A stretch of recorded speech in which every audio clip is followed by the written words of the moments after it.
All right, this is what we're gonna have to do today. After the end of every topic, I'm gonna come to the chat and I'm gonna ask y'all a simple question. Am I tripping? That's all I'm gonna ask. And I'm gonna go to the chat and I'm gonna bring y'all up on screen and I wanna see ARP, you tripping, ARP, I understand, ARP, I fully agree, whatever your response is.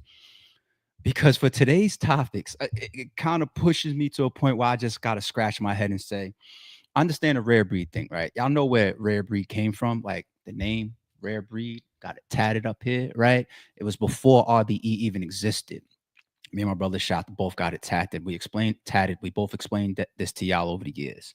It comes from the ability to think outside the box. It comes from the ability to be very, very comfortable standing along with the minority, not feeling the need to follow the majority, being very comfortable and being confident, being a rare person, not trying to be or think or move like everybody else. It's very easy to be a follower. The world doesn't build a majority of leaders, okay? Rare breed. There's a lot of rare breeds in this chat. I'm going to have to do that today because if it's me, I'm just going to cut the podcast. I'm just going to go my own way. No more podcasting for me. I get it. The world has changed and I'm on my own. So let's start. Let's get right into the shit. We're going to start off with Young Thug. And this has grown a ton of legs. It's one of the biggest news discussions in social media, the hip hop celebrity world right now. The Young Thug interrogation audio that came out, the 2-hour footage. When we went over it, I told you how I felt about it. I highlighted the parts where I said, ooh, y'all know where we stand over here, right? Y'all know where I stand. All right. Let me play. I believe this is Pee Wee Roscoe, one of the names that was said in the interrogation room. Let me see what his response was to the Young Thug controversy. What way to break it down? Best way. Hey, man, a snitch is someone that comply with the government that's bargaining for their freedom when they have done something illegal. Wrong. A statement, a rat, a snitching it's nothing selective about that. You feel me? If I go to jail right now and I got a co-defendant and they charge both of us with murder, or they charge me with murder but they don't charge him. There's no way it don't make sense. So I'm just trying to break it down in today's society, what a rat is, what snitching is. No selective politics, man. Jeff clean as Listerine, man, clean as Ivory soap. You feel what I'm saying? I done the time, I did that.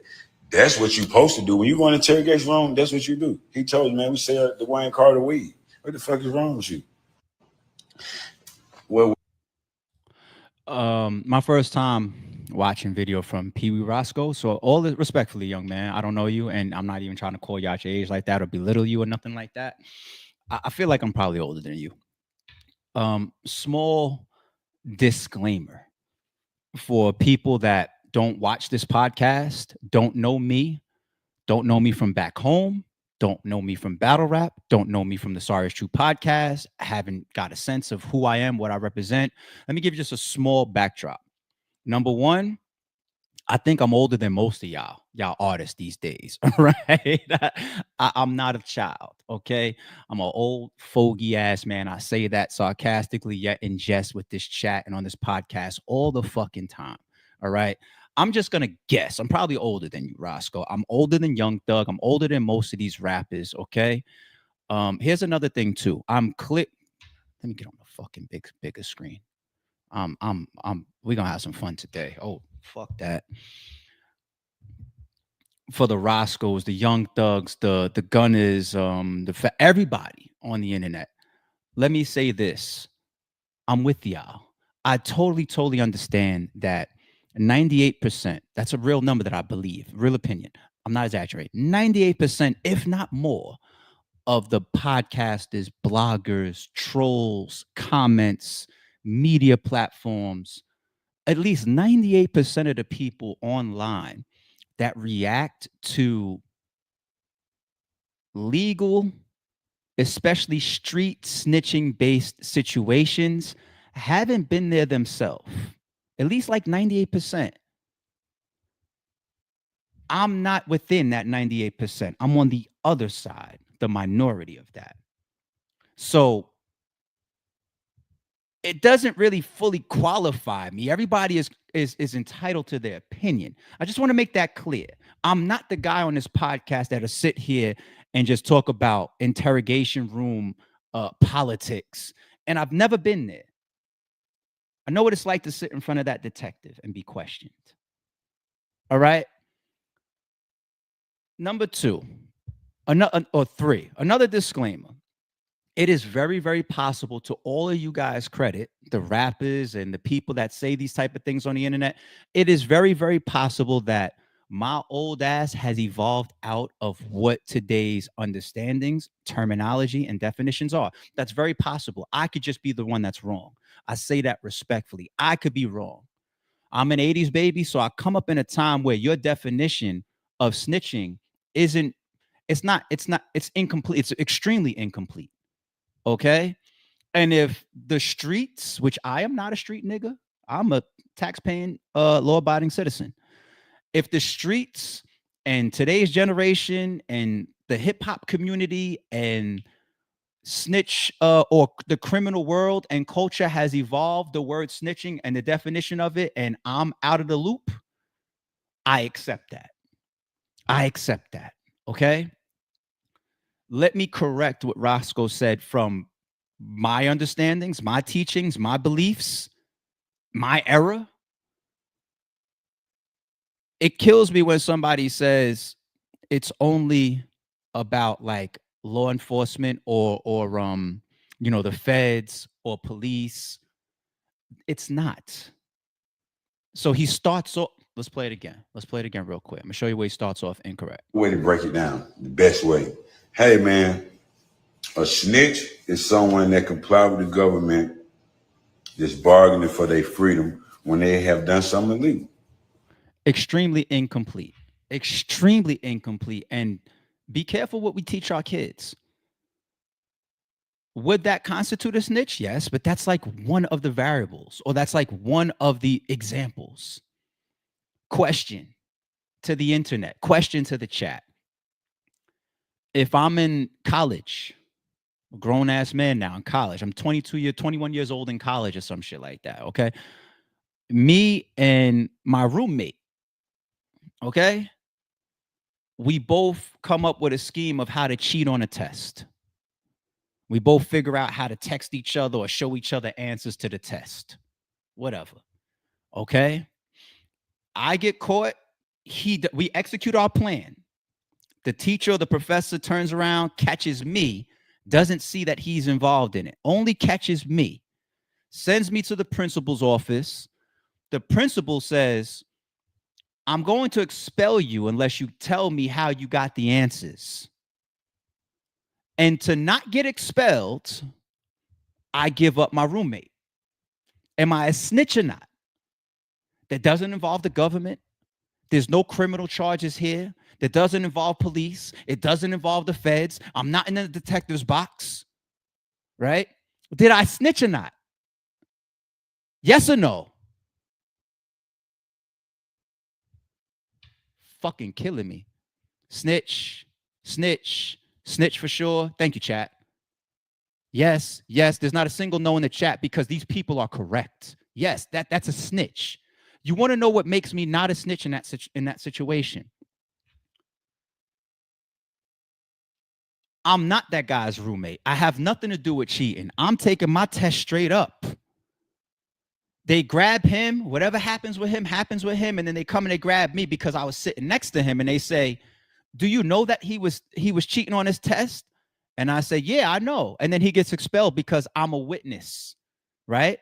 The reason why I'm not a snitch is because I'm not involved in it. And I'm a regular tax-paying, law-abiding citizen. I didn't snitch. I was just a tattletale. Okay, I didn't mind my business.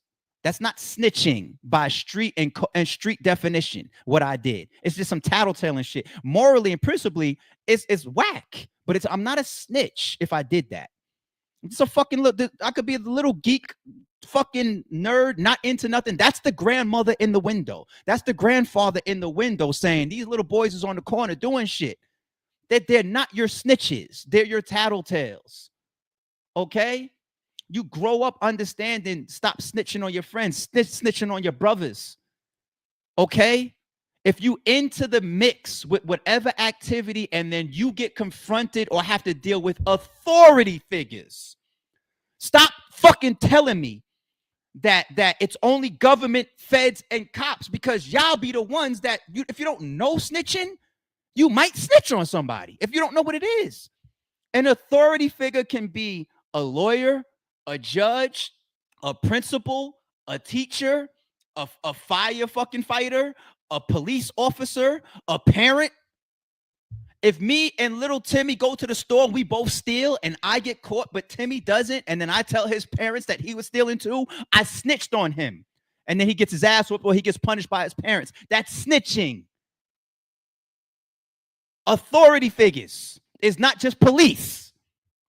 Authority figures enforce rules, period. Period. A rule that you might be trying to get away with, breaking. That's it. It's not just... Okay, leave that alone, ARP. So it looks like he tried to clear Young Thug's name, and I got no problem with that. But what he says in the end is catching a lot of people's eye. A statement, a rat, a snitching, it's nothing selective about that. You feel me? If I go to jail right now and I got a co-defendant and they charge both of us with murder, or they charge me with murder but they don't charge him, there's no way it don't make sense. So I'm just trying to break it down in today's society, what a rat is, what snitching is. No selective politics, man. Jeff clean as Listerine, man. Clean as Ivory soap. You feel what I'm saying? I done the time. I did that. That's what you're supposed to do. When you go in interrogation room, that's what you do. He told you, man, we sell the Wayne Carter weed. What the fuck is wrong with you? Well, so the first thing he said was if we both get arrested, I get charged with murder, he don't get charged with murder. Okay. What does that have to do with constituting with somebody? You just put out the message that he's supposed to go in there and say, yeah, he sells us. That's what they got Dark Low about. And I'll fuck with Dark Low. You're not supposed to enforce anything that is a crime. You're not supposed to co-sign, say yes to, or add to anything that is a crime. You know what I'm saying? How does, even if you're arrested for being the weed man, you're not supposed to say who you sold to. You're not supposed to do that. If you're the gunman, you're not supposed to say who. Yeah, we sold Dwayne Carter weed. That if a crime is being, now, if you're in a state where there's weed is legal or whatever, and you sold them an amount that's legal or whatever, and you feel like saying that in an interrogation room, I'm pretty sure you'll get by. But I thought street code was never if you're going to be in there talking, you better not be saying correct names, existing names, alive names, or even the alive thing people question, because you got people like FBG Butters. It's like, yeah, I told on my sister, but she's dead. People feel a way about that. But anyway, I don't even want to use that example because that'll open up a can of worms, and people love to live in the fucking gray. Once we create gray, we create problems. Black and white. I'm not supposed to say Lil Wayne in there. I'm not supposed to say a real name that may even be anywhere remotely close to any situation at all. If you ask me about a tour bus shooting, if I want to give a name to throw you off, I'm supposed to say Kevin from India. Sounds sarcastic or sounds like a reach. But I'm dead serious. I'm not supposed to say Lil Wayne. I'm not supposed to say Roscoe. I'm not supposed to say baby's name in there. I'm not supposed to say I sold this person drugs. Because there's a thing called corroboration. Even if the drugs that I sold to Lil Wayne is not breaking the law, because I'm in a state where we're legally allowed to sell, and yeah, I sold him a dime bag for $6. It's totally within our rights. I don't even know if that's correct legally. I don't know. I'm just making it up. Even if we're cool with that, what they're still doing, the detectives, they're just so much smarter than you street niggas. They're still putting the pieces together and the people next to each other. That's how you corroborate stories. So now later on, I don't have to worry about trying to prove that these people don't know each other. I'm able to prove that they know each other. They're in the mix together. They've done transactions together. They hang out together. They sell each other stuff. They may have been with each other on the night in question. You get it. There's corroboration elements to it as well. You fucking people kill me. I don't understand. So before I move on to the next piece of this Young Thug topic, chat, am I tripping? Because I'll ditch the whole topic. I'll leave the whole topic alone if it's just me. I grew up understanding something different. And I'm too old for today's era, maybe. Just let me know. Am I different? Am I tripping? Chat, am I tripping? Cliff says, nah. The moment, if I see one, I'm tripping, I'm going to cut the whole stream. No, I don't want to threaten y'all because then they'd be like, oh, no, he forced him to answer with him. Dead serious. You're not tripping. Okay. Nah, you on point. Sean says I'm tripping a little bit. Okay, cool. I respect it. Not at all. No, not at all. ARP. Nope. Not at all. I would be curious about the little bit part, but for the sake of moving on, if you drop a super, I'll definitely get back to it and answer and flush it out later on. If there's anything I said that possibly is being misinterpreted. Capo says, see what y'all did and y'all piss ARP. I don't know what's up with them, Capo. Let's move on to the next piece. Shout out to Roscoe. I'm saying this all respectfully. We don't know each other, obviously.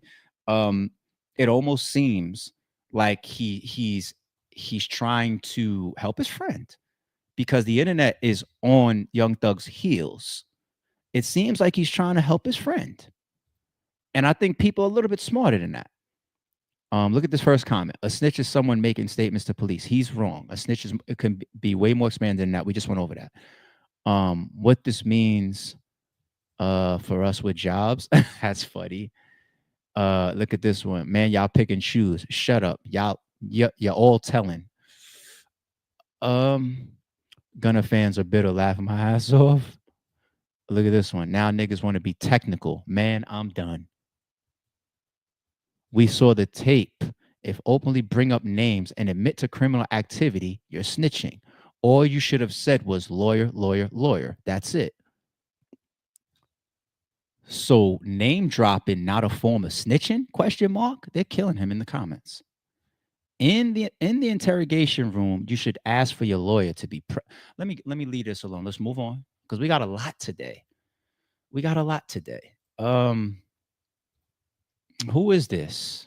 My first time meeting the man as far as like putting face to name. So chat, keep me correct if any of these captions are wrong. This is what DJ Academics posted. Man, what the hell going on? YSL co-founder YSL Mondo is now saying Thug did the unthinkable and claims that Pee Wee Roscoe is brainwashed. A nigga just beat a motherfucking Rico. Nigga come home, still talking about, oh, nigga ratted, nigga a rat, nigga da-da-da. Bro, that's God. That ain't nothing but God biting you back in your ass, bro. Because you probably been thankful that you just beat a life sentence in a Rico and came home and minded your business and been humble. But instead, you still coming out pushing the rat narrative, bro, and all that, this, that, and the third. Now look, he came back and bought your bitch in the ass. But that ain't the key. The thing is, too, though, he brainwashed people. He still got motherfuckers on the bitch talking about, and y'all heard it with y'all own ears. You got motherfuckers talking about AI. They did that in the third. And, oh, he ain't rat on nobody. Bro, if you sit down with 12 and bust out and say these words, if y'all talking about a nigga like Gunna ratted from saying, yes, ma'am, you mean to tell me this not making a nigga a rat by saying shit? They said Roscoe shot the bus up. And then a nigga like Roscoe did 10 years behind this shit, and you just got on the internet tomorrow. A nigga didn't rat on you? Boy, your ass so brainwashed, it's sickening. Y'all niggas need daddy figures, and y'all niggas be sitting back waiting on something good, waiting on something to happen. Like, yeah, I'm gonna stick around. Maybe a nigga put me on. Maybe a nigga I can get some out of nigga or something. Did that like it's so gay and weird to me. But y'all be coming on y'all be on my ass about being a real nigga. Which I'm not studying the internet, but I'm just letting y'all know how brainwashed and weird the world and the internet is, y'all. Come on, my brother. Roscoe, you the worstest. Twin, you worse than the rat itself. You did 10 years, twin, behind this shit. Roscoe, you did 10 years behind it, brother. And you just come on the internet and say a nigga didn't tell on you when everybody just heard this man say your name a few times. You feel me? Hey, bro, my kids are hungry. My light's finna get. He mentions the karma element. It compounds the attention that this gets absolutely when we feel like one of the things we've paid attention to for Young Thug ever since he's come home, because it's the song that he did with Future and everything, it came and it went. We haven't had the opportunity to fully focus on Young Thug for music. It's still about the trial. It's still about the drama. It's still about Gunna. But it's not like he's walking around like, man, why y'all talking about Gunna? I ain't say that man name. I ain't tweet that man. I don't got nothing. Listen, I came home. I beat my charges. That's it. I'm happy for my family and I'm home and I'm working and that's it. No. It's not like we just, hey, talk about Gunna. No. Hey, Drake, the moment you stop this shit, you have the right for everybody to fucking be annoying. But you get it? Young Thug damn near been on a campaign. The tweets, the responses, you inflame this. And for this audio to come out, you're supposed to be the most, however you look at that audio. Let's say you do want to put in the gray, like this guy right here just mentioned. Y'all, some people say it's AI. You got Roscoe that came out and said, no, Jeff is clean. And you want to say, well, see, the person that did the time co-signs Jeff or Thug, so that means it's cool. Just like the weird people that said, I feel like what Gunna did was wrong, but I'll change my opinion if Young Thug comes home and says he's okay with Gunna. What? You're not supposed to rely on if John Gotti says Sammy the Bull is not a rat, you're not supposed to be able to turn and say, well, since John Gotti said that, real example. You're not supposed to turn around and allow John Gotti to clear what we can see and with our own eyes and hear with our own ears what Sammy the Bull did. John Gotti can't clear you, even though we feel like he's the most impacted. That's not how it works. Y'all make up this new shit. Lord, abiding taxpaying citizen that wants to stay in the house 90% of the week. Y'all got it. Y'all make up somebody tell me that John Gotti can clear the reputation of Sammy the Bull if he just said, yo, I co-signed him. He ain't really affect me. He said and did what he did, but I didn't really get convicted because of Sammy. I got convicted because they really had me on wiretap talking about this shit. Sammy got up there and he said things to the interrogation detectives, but that's not why I got arrested. So he's clear. What fucking rules y'all live by? This is some new shit. If the person ain't mad at you, or maybe it's AI, academics, you're right. If we like the person, it's not telling. He's spot fucking on. Even the person that serves the time will co-sign it. It is either brainwash, and he alluded to something else, people looking for opportunity. Young Thug is still a strong person in the industry. So you have the brainwashing, you have the fear factor. That's another one too. People are scared of Young Thug. And they should be, right? Young Thug obviously could snap a finger or two on you, allegedly, right? Scared of him, want opportunity from him, still a big name. Did you see the Whack 100 shit? Whack 100 talks about selective politicking so much. Watch how crystal clear this example is. Hey, Whack 100, man, let's bring you up. I understand how tough this was for you. I understand. But we just talking the rules, just the rules. Everybody knows that when it comes to dealing with law enforcement, talking to law enforcement, copping a plea, anytime you give them information than anybody other than yourself about any criminal offense, whether it leads to an arrest or not, it's going to be deemed to be telling, bro. Okay, so what? I'm going to ask again.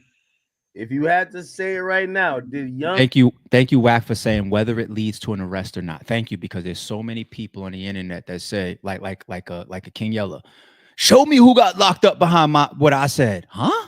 What? I don't give a fuck if nobody got arrested or not. Anyway, let's continue.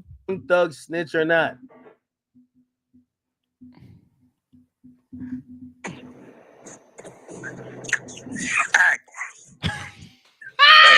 Yo, you hear me? Yo, there you go. Okay, you said if I had to say right now what? Oh, your phone messed. You didn't hear? There you go.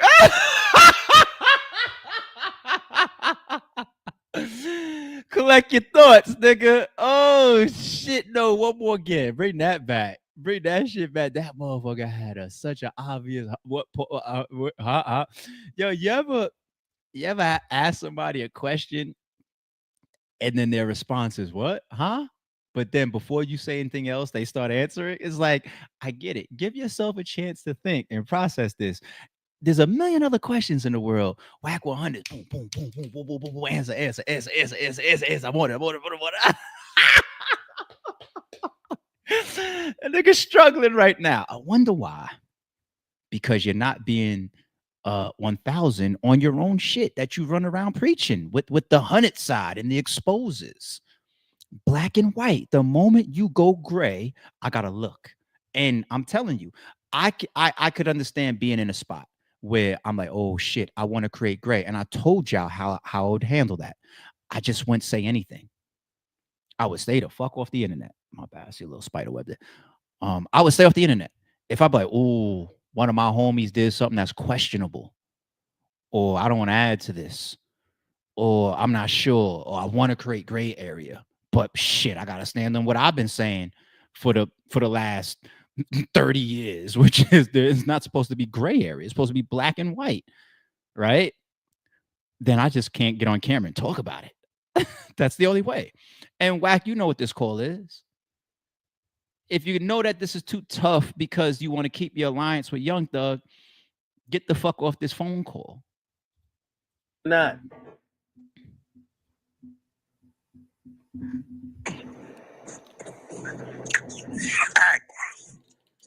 Yeah. Yo, What? You hear me? Yo, there you go. Okay, you There you said go. if I had to say right now what? Did Young Thug snitch or not? Or do you need some more time to check out the video and the footage? No, I'm gonna say, listen, this is what I'm gonna say. Act just tried to give you an out. He just tried to give you bail. He just tried to send you bail money right there. Do you need more time to go check out the footage? Even though earlier in this interview, Whack 100 was saying, I'm well aware of this interrogation footage because like a year ago, it was going around quietly and we ran it already on the 100 side. Selective politicking at its best, Whack. Because I know you got a relationship with certain niggas that connect with you. This is what I'm gonna say, and I love nephew to death. You know that, right? I'm gonna say Young Thug gave way too much information, and he gave information that he shouldn't and was not supposed to get law enforcement. Yeah, Whack, but you talking around it though. You say for everybody else. Here's the thing. Whack, you said Munchie be told. Hold on, wait. I'm gonna tell you why. You said loose cannon told. You said they working. And it told. Listen, that's a fact. Listen, I'm gonna tell you why. And as a man, I'm gonna tell you this. There's never been a time, right, where Young Thug has given me reason to call him out his name. Right? And if I got an issue with Thug or something Thug has done, I'm gonna call him and I'm gonna tell him how I feel about something. So right now you're definitely sitting in front of a guy who has some respect for an individual, but the situation in front of me, the situation is not right. But what's not gonna happen is I'm not gonna call Thug out his name. I got a lot of love and respect for him. Dude, is it distasteful to me? Absolutely. So Whack, like what I'm you're saying? proving my first rule of snitching. If we like you, you ain't tell. If it was Gunna, you would have said you a rat. You would have said you rat. You would have said you long tail rat. I'm gonna say this again. I got a lot of love and respect for Thug, right? I have my reasons for this love and respect, right? And it's some things that I can't ignore. But I will say this, because you got the light on me. Is the situation you telling me about how it happened, is it right? Absolutely. When it comes to the street, it's not right. And if it's not right, that automatically makes it wrong. But I get what you're saying. The word you want me to call Thug? Yeah. Okay. So basically you're saying you think he snitched, but you won't call him a snitch. No, what I'm telling you is I won't call him, or say I think he is that word because that's calling Thug out his name, and I fuck with him genuinely. But in your mind, get over here. What I'm hearing, the laws, the rules of the streets, absolutely. Oh, okay. All right. Okay. All right. Whack. I'm gonna be honest. Why keeping a spade is whack. Okay, you're defining my rule number one. You're defined. My first and most important rule is I'm gonna be real. Listen, it's hard. No, you're not gonna be real. Okay. No, it ain't because I see if you deaf, dumb, and stupid, then that's on you, right? I'm telling you from what I'm hearing, those actions is dead wrong when it comes to the street. And it ain't no in between to it. But as a man, no in between to it, right? That got respect for that man. The key word is I got respect for that man, right? You're never gonna get me to say nothing disrespectful about that man's name. Not direct, it ain't gonna happen. And let me tell you something. Can't nobody get me to say nothing disrespectful about your name. It ain't gonna happen. Yeah. What is it? Forward, low punch, forward, back punch, the scorpion spear, right? For my Mortal Kombat heads. Get over here.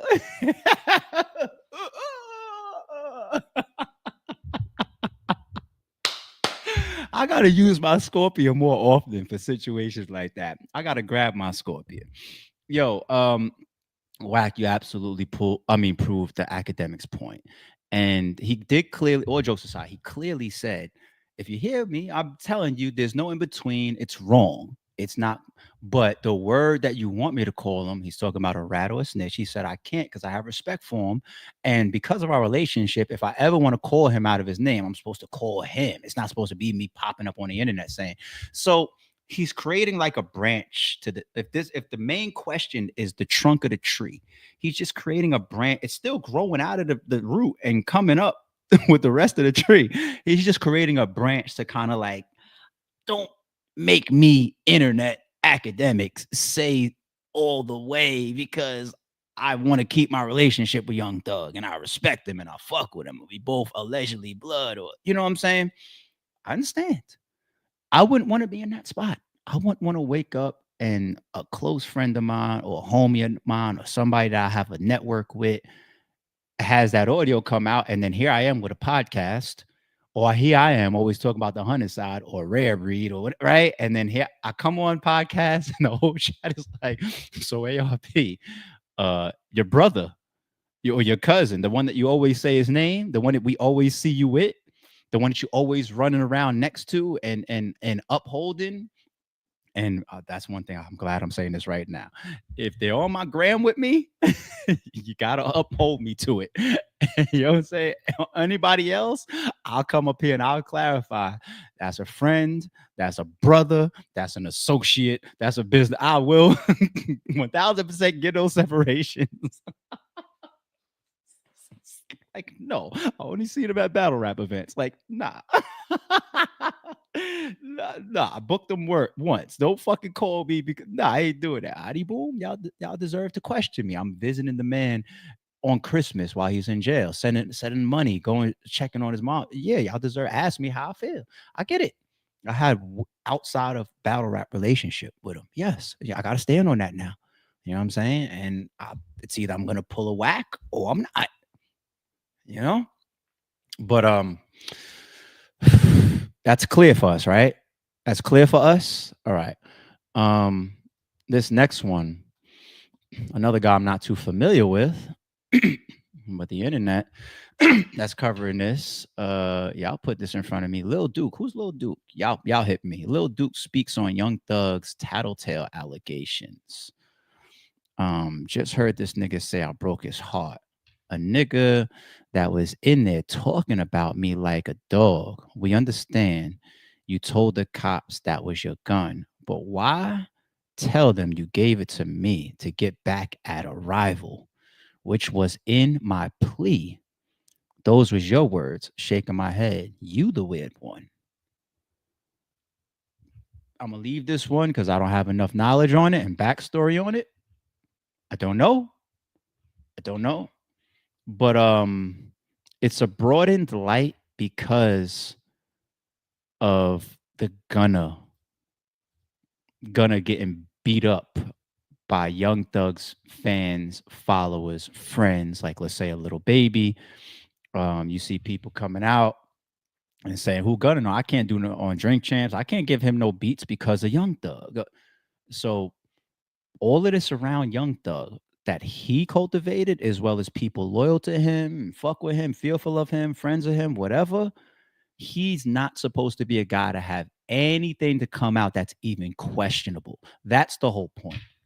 That's the whole point. Okay. And I think the guy that they said was YSL's former co-owner or whatever, that's the point that he was making as well. Like, yo, you came home. You wasn't supposed to be doing all of that then, you know? But anyway, I wonder how Lil Baby handles this.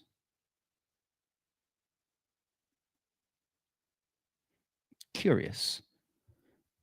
The best way for Lil Baby to handle it is to shut the fuck up, not say nothing, be quiet, watch, have your conversations with your homie, your friend, whatever Wham say go type shit, right? Y'all have y'all conversations amongst each other. Don't say nothing. Because you come out here, you put out some stupid tweet or they ask you in an interview because you know, Lil Baby, the next interviews you have, you better make it clearly understood before them cameras come on. Do not ask me about Spider. You better say that to the interviewer because they would love to ask you that question. Did you see the 2-hour interrogation audio that came out about Young Thug? How do you feel? Boy, you'll be talked about on every podcast the very next morning, if not breaking news day of. Okay, Lil Baby. Title says Young Thug responds. This is what we see. Young Thug speaks on the alleged video of him name dropping Pee Wee Roscoe. This looks like, I'll say allegedly, but from his verified Twitter account, they didn't play my interrogation video in court because I helped my brother. Rat where? Well, Thug, by some people's definitions, obviously not everybody, whether it comes into court is used to convict somebody or not, is not the definition of what breaks code. I.e., I've had a whole bunch of lawyers and people tell me that Gunna's proffer agreement and his yes man moment did not work against Young Thug and was not used. I also had people tell me about YSL Woody. These are two examples that I'm not just pulling for the internet to make my point. These are two examples that happen to be tied to Young Thug. Am I hitting it this morning or am I hitting it, chat? These are two people that just happen to be tied to you. Wait. In the same fucking YSL trial, RICO trial, right? What Woody did, he didn't affect Young Thug, but we saw the interrogation, i.e. Young Thug's interrogation audio that came up, but we saw the interrogation footage of YSL Woody from years back, right? So feel how you feel, respectfully, people. I'm just saying, the Gunna, anybody that fucks with and sides with Young Thug called Gunna a rat. But then there's other people that's going to say that the type of agreement that he had, he wasn't going to have to take the stand in the trial. He never took the stand. He never came into the trial after that when the trial began. And what he said wasn't used against Young Thug. And look, fast forward, he even ended up getting a sweet deal and coming home. So that doesn't change the definition or the actions of y'all switch so much. I'm so scared of that color gray that y'all motherfuckers paint. I'm scared of it. I'm scared to death of it.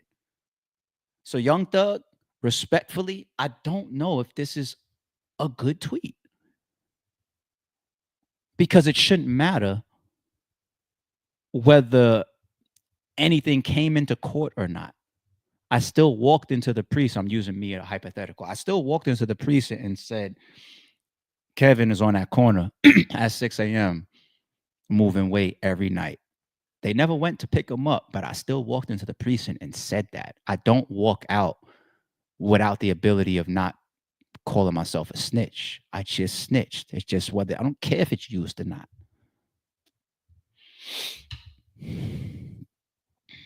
I'm off it. Chat. Overall, am I tripping? Am I questionable? or do you agree? I'm just curious. I want to see what y'all think. Could be me. I'm not perfect. I'm not perfect at all. What I'm saying is just all alleged stuff and opinions. I'm just a man with an opinion. I'm a human being. I'm not godly. I could be wrong like the next man. You know, how do y'all feel? You know, how do y'all feel? Between rounds, our member says, you're not tripping. Don Bean, our member says, of course not, 100% agree. Okay.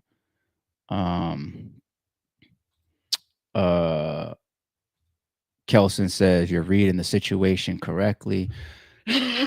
Those are members, though, ARP.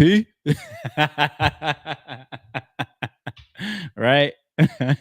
That's what I have next. Somebody on the internet. Lil Monster says, hell nah, you ain't tripping. The Moan TV says, U100 ARP. It's not a member. It's not a member. Okay. The streets are where the ego runs wild. ARP, you are not tripping. I see you, Sean. What's Capo adding right here? ARP, did you see the Simpsons predictions? The next virus coming to the USA? I'll save this for towards the end, homie. I got you. Okay. KX, you better catch up, man. We might be cooking this morning. They didn't really. The internet's really on some shit, and we really running through it. Go back to the beginning of the stream, homie.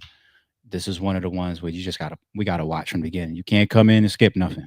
It's okay if you're not live. Go back to the beginning. You don't need to be live with us today. Go back to the beginning and catch up today. Shout out to KX. All right, let's move on. Let's go to Raja Jackson, Rampage Jackson, and the associated people involved. We now have the name AJ. Is it AJ Mana or AJ Mana?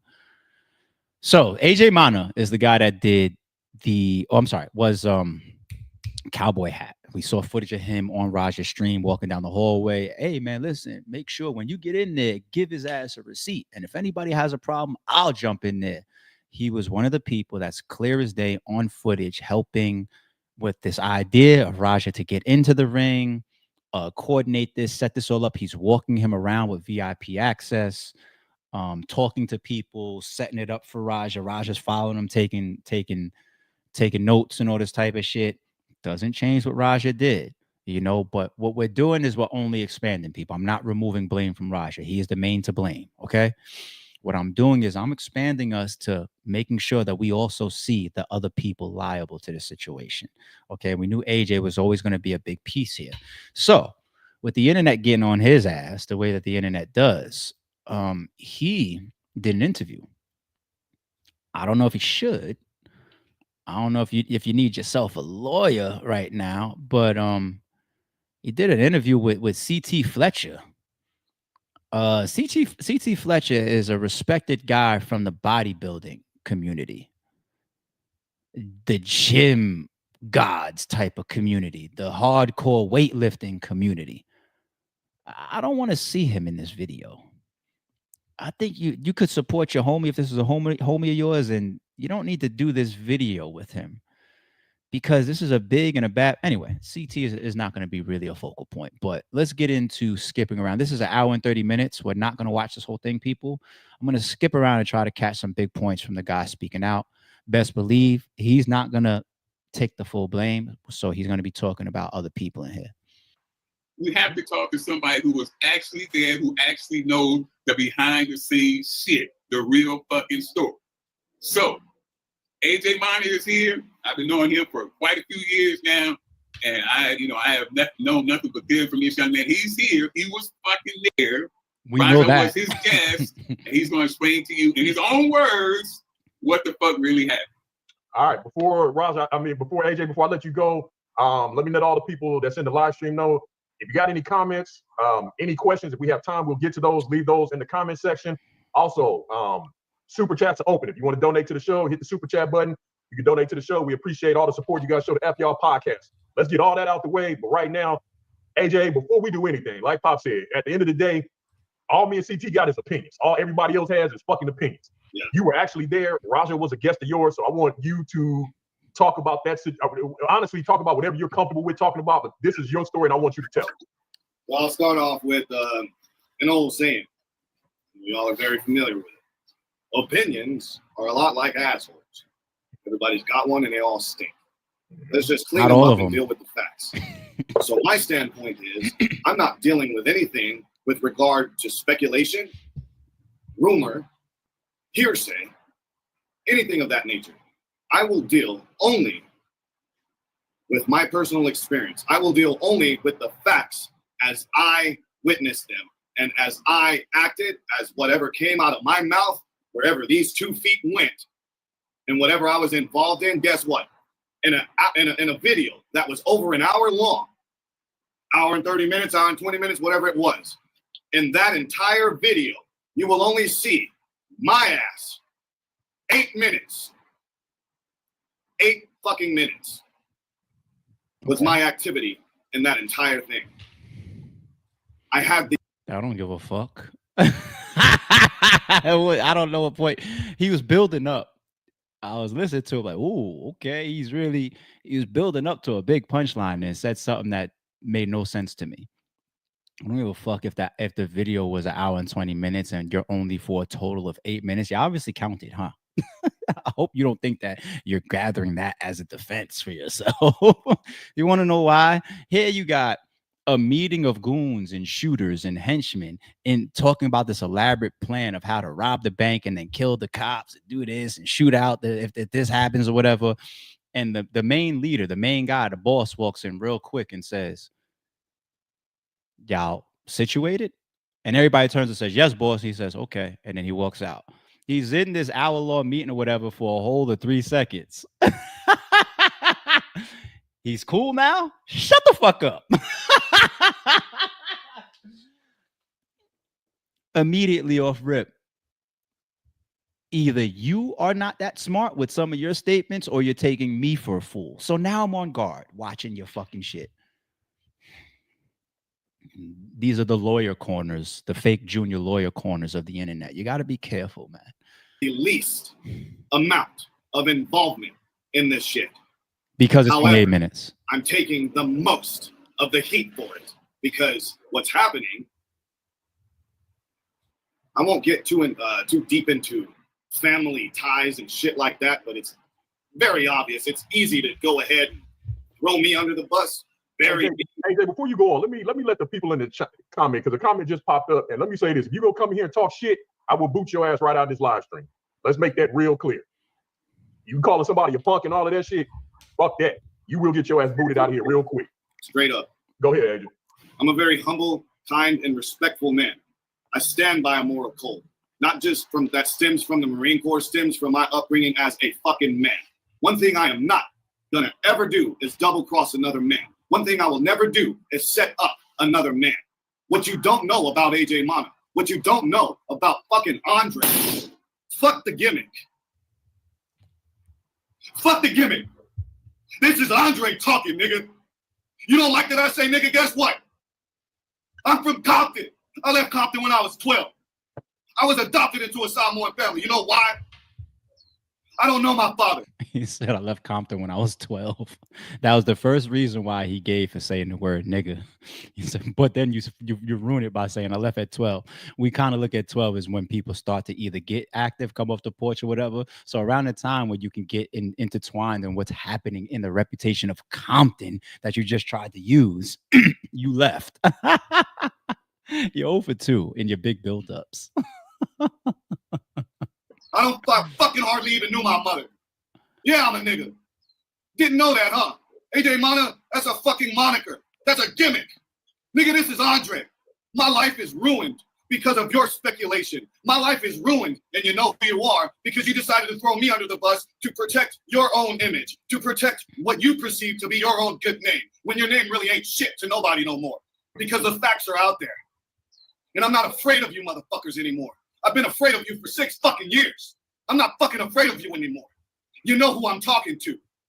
Like I said, nigga, this is Andre talking. So let me start from the very first fucking 5 seconds of that video. Raja, who is a teammate of mine, who is the son of Quentin Rampage Jackson.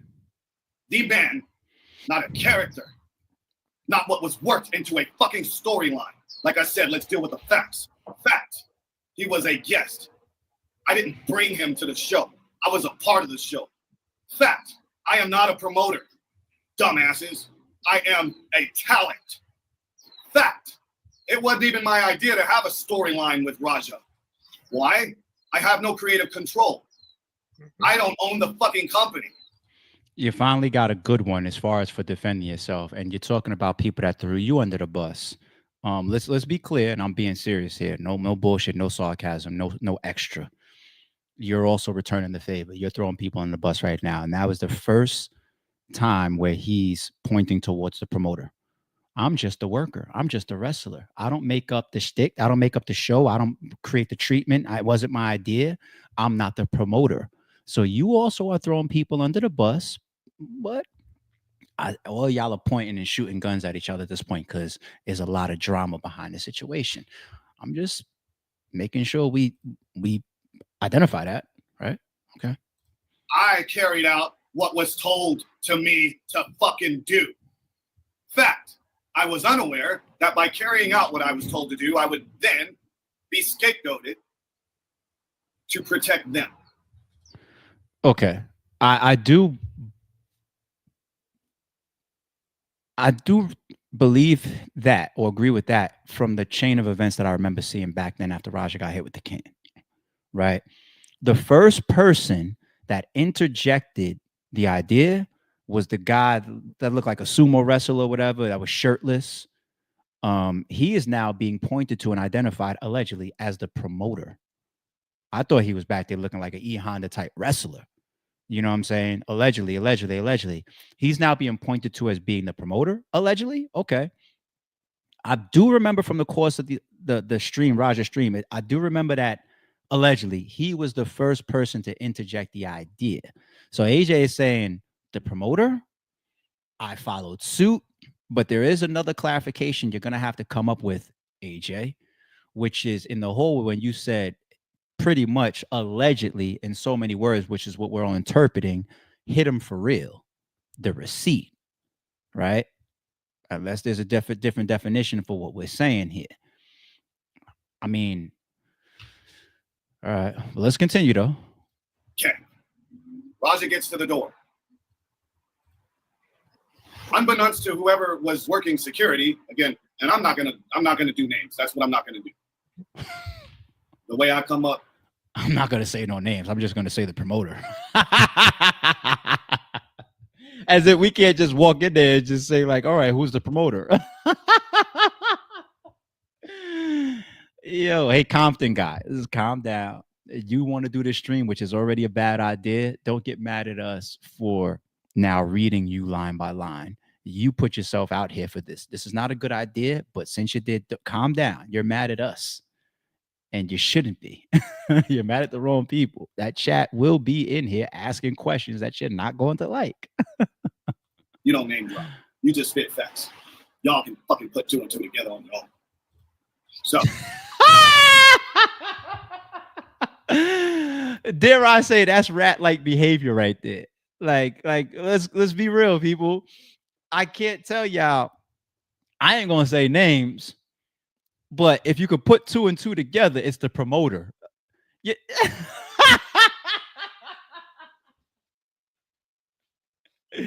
That's another one. I guess people think they're in the gray area. Hey, I'm not going to tell you who did it. All I'm going to say is he lives in a red house on the same street as me. If you can put 2 and 2 together. He didn't say the name, so he ain't a rat, right?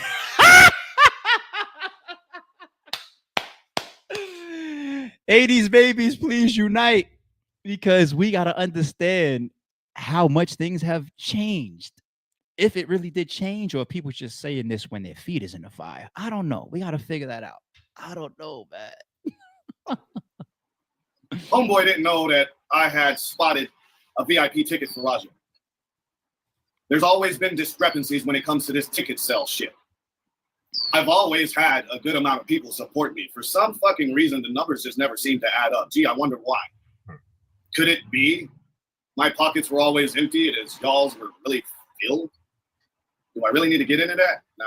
Nah, you don't need to get at it, but you just put it out there. So now what, you're also alleging that the promoters are robbing you or doing bad business with you or cheating you or underpaying you? Relevance? No. This is all just you separating yourself and trying to put people under the bus. And that's cool if that's the route that you want to go. This is your form of defending people. But I can't get up here and just be like, I mean, should I really talk about how many battles was blocked by motherfuckers? You know what I'm saying? But nah, we ain't gonna go there. I just went there. The reason why you're turning me against you in this stream, AJ, is because you're saying things that for me to interpret the way you want them to be relayed to people, I would have to be a fool. And I take that personal, like you're talking to me and trying to mistake me for a fool. You know, your tactics are very, very small to me, very easily picked up on to me, you know, and that's the type of brain I am. Like that type of shit offends me, you know, like, oh, I'm your sucker. Like, all right, AJ, let me try to not make this personal and just stick to the facts that I believe I hear come from you deciding to do this live stream. Dealing with facts, right? Okay, so for some reason or another, his name went on the list. So guess what? I forked up another $30 to get his fucking name on the VIP list. Why? Because unbeknownst to the production, at the time, the day prior, there was a meeting with myself, Raja, and his pops about beginning a collaboration as they are doing this, what you call it. Hold on, that's important. He said the promoter the day before, Raja and his pops. When you say his pops, who? The promoter's pops? Raja's pops? If allegedly you're talking about Raja's pops, then that negates some of what Rampage Jackson already said, which is he had no business being involved in none of this type of stuff. You know, he's walking around with a concussion unless Rampage Jackson gets cleared because, yeah, I'm aware of him going to this wrestling event to stream, not to get in the fucking ring. So actually, no, Rampage is still safe there because nobody's walking in there thinking that the beer can situation is going to happen. Okay. But he is putting people in towards knowing about the formulation of some type of promotion and having Raja there in the first place prior. You know what I'm saying? And all of that is relevant in court. It really is. Did Raja see the event, walk up and then, you know, get VIP access, or was this all planning prior to that? All these premeditation elements, and sometimes it even brings about conspiracies. People will then ask the questions like, promoter, is it possible that when you knew that Raja was showing up from coordination the day before, did you know how much members show up on his streams? Think about it. It's questions like that you really ask. Because if he says, yeah, Raja gets a lot of traction and we want to add that to the show, then you start to open up the possible motives. Like, man, maybe they really did want this guy to get hit because we already have motive of them admitting to bringing Raja in to up their view count. And then that starts to loan into things like, yo, why did the ref still count while Psycho Stu was on the fucking floor being pinned by another wrestler and his face was bleeding and he's unconscious? I'm not reaching. This is all real shit. The real piece is connected there of the type of questions that they will be asked when you say shit like this.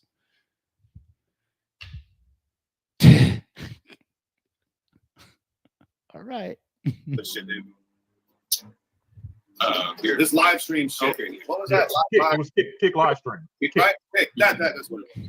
Well, it turns out they had millions of followers. This shit was popping. Rampage said to me, you know what? I see you've been working hard to get your name out there, but it's fucking something just ain't clicking. Like, people know who you are, but bro, like, if you get on this stream shit with us, like, people gonna talk shit. And they did. People gonna talk shit, and, you know, they gonna fucking they gonna rage bait you and all that. But just, you know, just be cool about it, and, you know, people, your following will go up. And it did. It really did. So then we started talking about, okay, what if we bring this stream over to Knox Pro? It'll be good for them and it'll be good for you. Okay. Raja was there on business. Raja wasn't there. And look, that leads me to the can. We'll get to that. Because y'all out here trying to say this whole thing wasn't work. this whole thing from the jump was a part of a storyline that went wrong. That's bullshit. I agree. And for those that this may upset, I'm dealing in facts, right? I'm not going to perpetuate the bullshit that you want me to put out there. Well, I can't say put out. At least we understand why it looks like he was the main person leading Raja around, because through his own mouth right here, he's having conversations with Rampage and Raja about how to get his following up. Rampage, he's saying that Rampage tells him, we're going to put you on the stream and you're going to get flamed by the chat and all that, and all types of shit, but deal with, and your following's going to go up. He says, and it did. And then the next idea came up, which is to bring them to the wrestling shit, the stream to the wrestling shit. And then when Raja shows up, he does ask for somebody outside. Does he say the name AJ?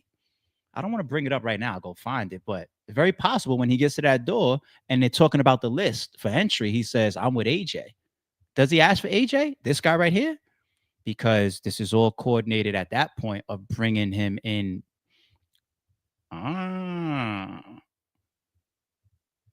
So whether you realize it or not, you absolutely are telling the world that even before the wrestling company was involved, you have a side thing going on with Rampage, yourself, and Raja. So whether you know it or not, you're the beginning of this. You're part of the beginning, what you just told us. There, because most of you told me to shut the fuck up and not say anything and let it die out. No, you didn't want this to die out. You wanted me to fucking die. That's what you wanted. That's why you wanted me to say nothing. And thank God for people like CT that saw through the bullshit. There was no storyline because Raja wasn't there to be a part of a show. Raja was a guest. Raja was my VIP. Raja was there for business. I then get Raja to the fucking locker room, introducing him to the owner / promoter, whose name I will not mention. He knows who the fuck he is, and that's all that matters. If you want to find out, Google the shit. Yeah. I'm not the owner or the promoter. Let's make that clear. I'm a talent. Was. Fucks. Introduce him. Now, on my way to introducing him to the owner, I had bypassed several wrestlers, several people, several others that were not talent in that locker room. We're talking about outside the fucking venue, a locker room setup outside, okay? For those that wanted to pander to this idea of this 1980s mentality of kayfabe, kayfabe is dead, bitches. I don't know if you're aware. The curtain was pulled back long ago. So stop trying to use that kayfabe bullshit, all right? And then if you want to talk about kayfabing the fucking boys in the locker room and all that shit, well, don't have your wife in there. Don't have your mama in there. Don't have your girlfriend in there. Don't have your nieces and your nephews and shit in there. They did. But let me bring somebody in that's there for business that don't really look like everybody else that was in there. Oh, we got a problem. Yeah. That part. So I want to ask come on, see, plainly and I don't even want you on clearly, this camera. in particular about the wrestler that said that he thought that Raja was talent or worker. I made it very clear who Raja was from the jump. In fact, I introduced Raja before he even fucking walked up into that general vicinity as being the son of Rampage and a live streamer who is currently rolling right now. Rolling? Yeah, his camera's on as he is live right now. Is that okay? Oh, yeah. His dad's who? Oh, Rampage? Oh, yeah. Hey, tell him to bring his dad, too. Get his dad over here. This is great. It's good for us. It's good for business. It'll be good for all of us. Go ahead. Record whatever you want. And tell me if I'm fucking lying. As the Lord God Almighty is my witness, there will not be a lie that comes out of my mouth. I believe you right there. I do. That part. Promotion. That part. So we get past that. All of that is ascertained. He is there on business or for business. I agree with you. Not to do business in the show, to promote the show, to promote me, to promote himself. It was a cross-collaborative agreement. Mm-hmm. Makes sense. I agree. Simple as that. Which leads into the next detail. Who are you? What are you doing here? Type shit. The bullying. I'm not going to expound too much on that because it's very fucking sensitive right now, considering the fact that one of my brothers is currently in the hospital. Leading up to that. Yeah, I said it. My brother.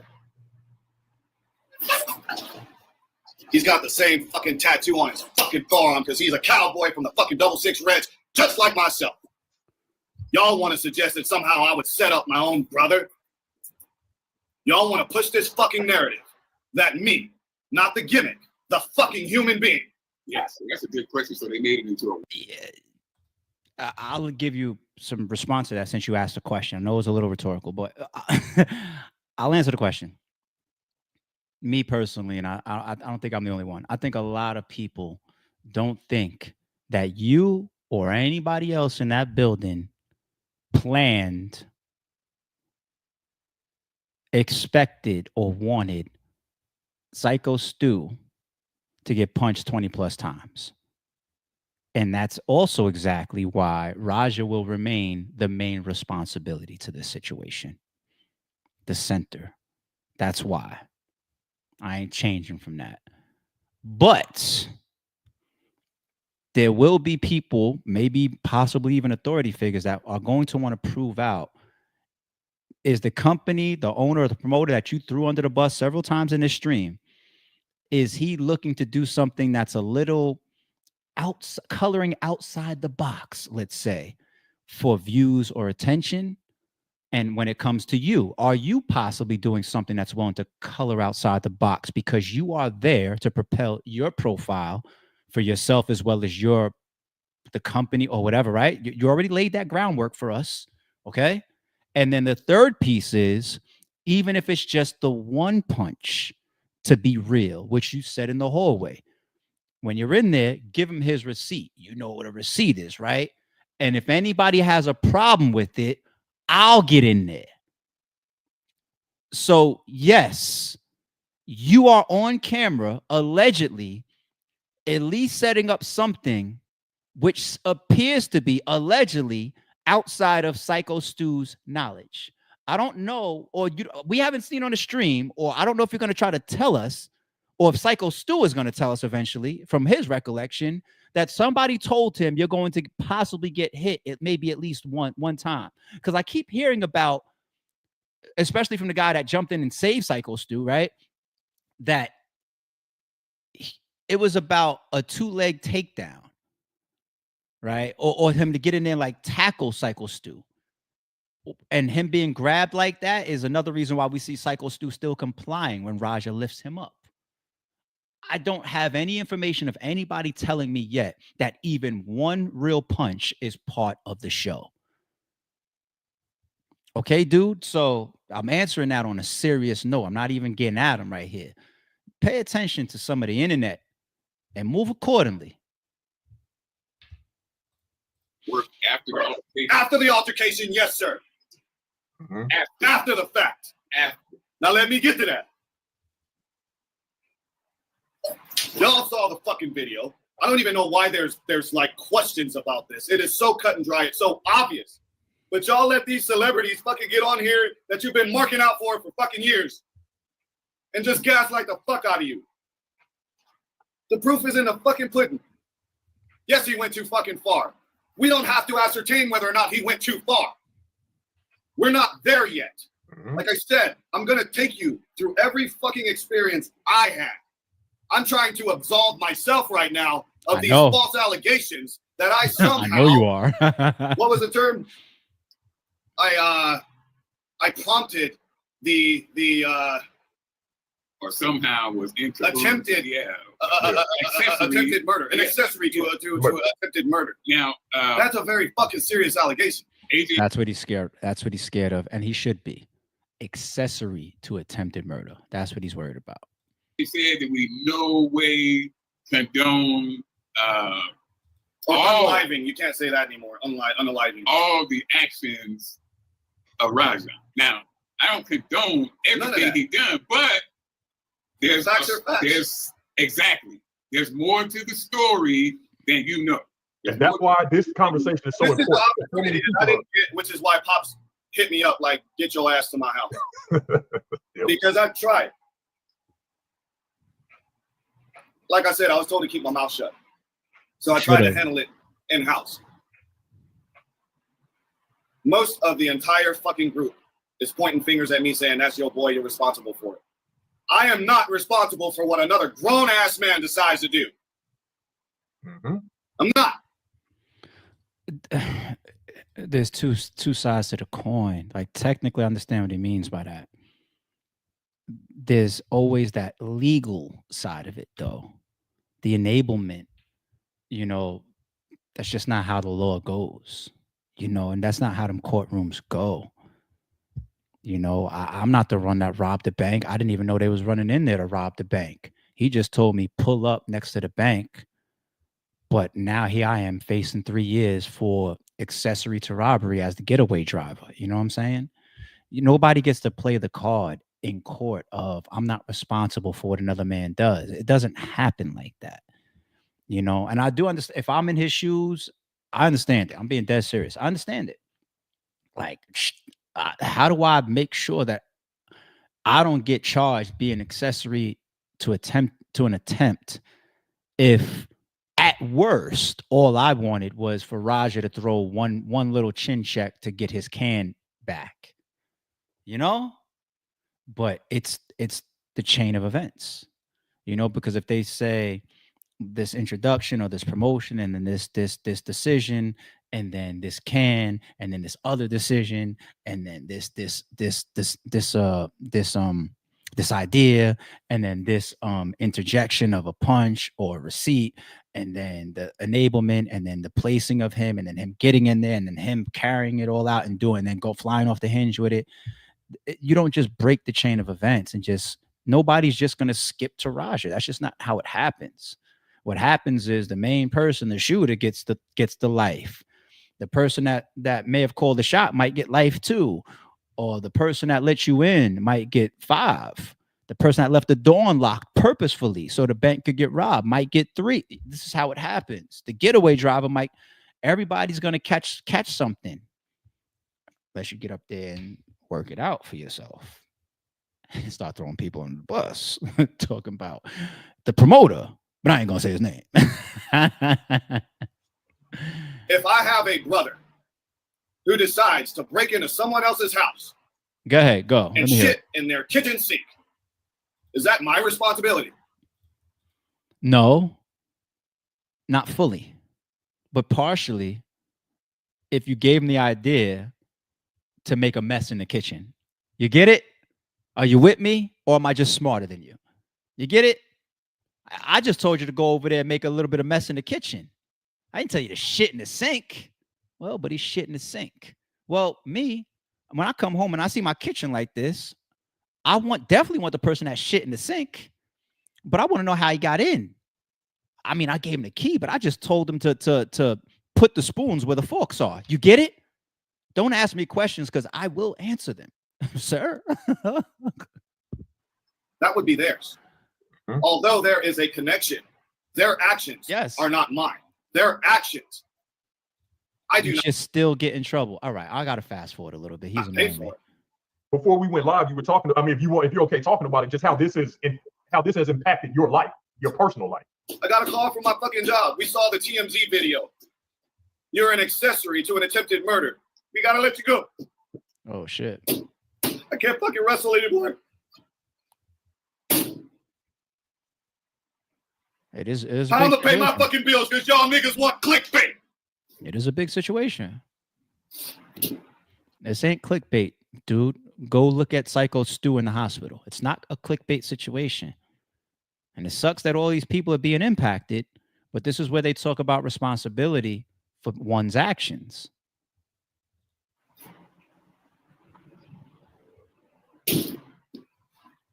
So clearly, I'm gonna empty the fucking liquid out. Look at the video. The shit exploded over the temple of Raja's head. You know why? Because they didn't empty it out. And it didn't flat out like that. You know why? It was a fresh fucking beer. Hello? What is alcohol doing in the fucking locker room? Why are we getting intoxicated before the fucking show? Every fucking show for 6 years. And tell me if I'm lying, motherfucker, because I did it with you. Yeah. Going after the promoters, going after the company, talking about it happened with a full beer can. So that definitely says that Raja was definitely assaulted under something that he shouldn't have been able to just take for like, oh, it was just a prop can. You got somebody that's involved, that's there saying it was a full beer can. Big detail. Big fucking detail. But then now you're trying to scapegoat the side of people being intoxicated and doing what they shouldn't be doing on the premises of work. You're putting the company in. They're going to go. You think they're not going to go after you? You clearly are making it a Drake and UMG, whether you know that or not, buddy. So be prepared for that. You're throwing them under the bus, but maybe you think that they're going to throw you under the bus and it's going to shake out how it's going to shake out. That part. You want to bury me? You're all coming down with me. I'm Nino Brown. He just said it. 2 seconds ago, he just said, I was in there drinking with y'all. Nino Brown. that motherfucker. All right, so let me say this is my thing. If Pops, how many wrestling events have we been to? We've been to a few of them backstage. 5-minute live stream. Before you shit, if a motherfucker walked up to me that I didn't know and just I don't even want to hear coach's children. And I can't do that no more. You know why? Because y'all out here trying to make me an accessory to attempted murder. So thanks for fucking everything else for me. Question to this comment that just popped up on the screen. Look, guys, another crash out with no accountability. See that what accountability? He invited his friends to the show. I speak very passionately. I'm not crashing out. Y'all trolls. Y'all the accountability is AJ, myself, Mike, everybody is here on this live stream is saying that Raja overdid it. They know who's part of the show, who's not, and they never mistake. What is this? It says breaking news: Roger Jackson has been taken into custody. He's currently under investigation for aggravated assault under the first and attempted murder. Really? Let me check that in the background real quick.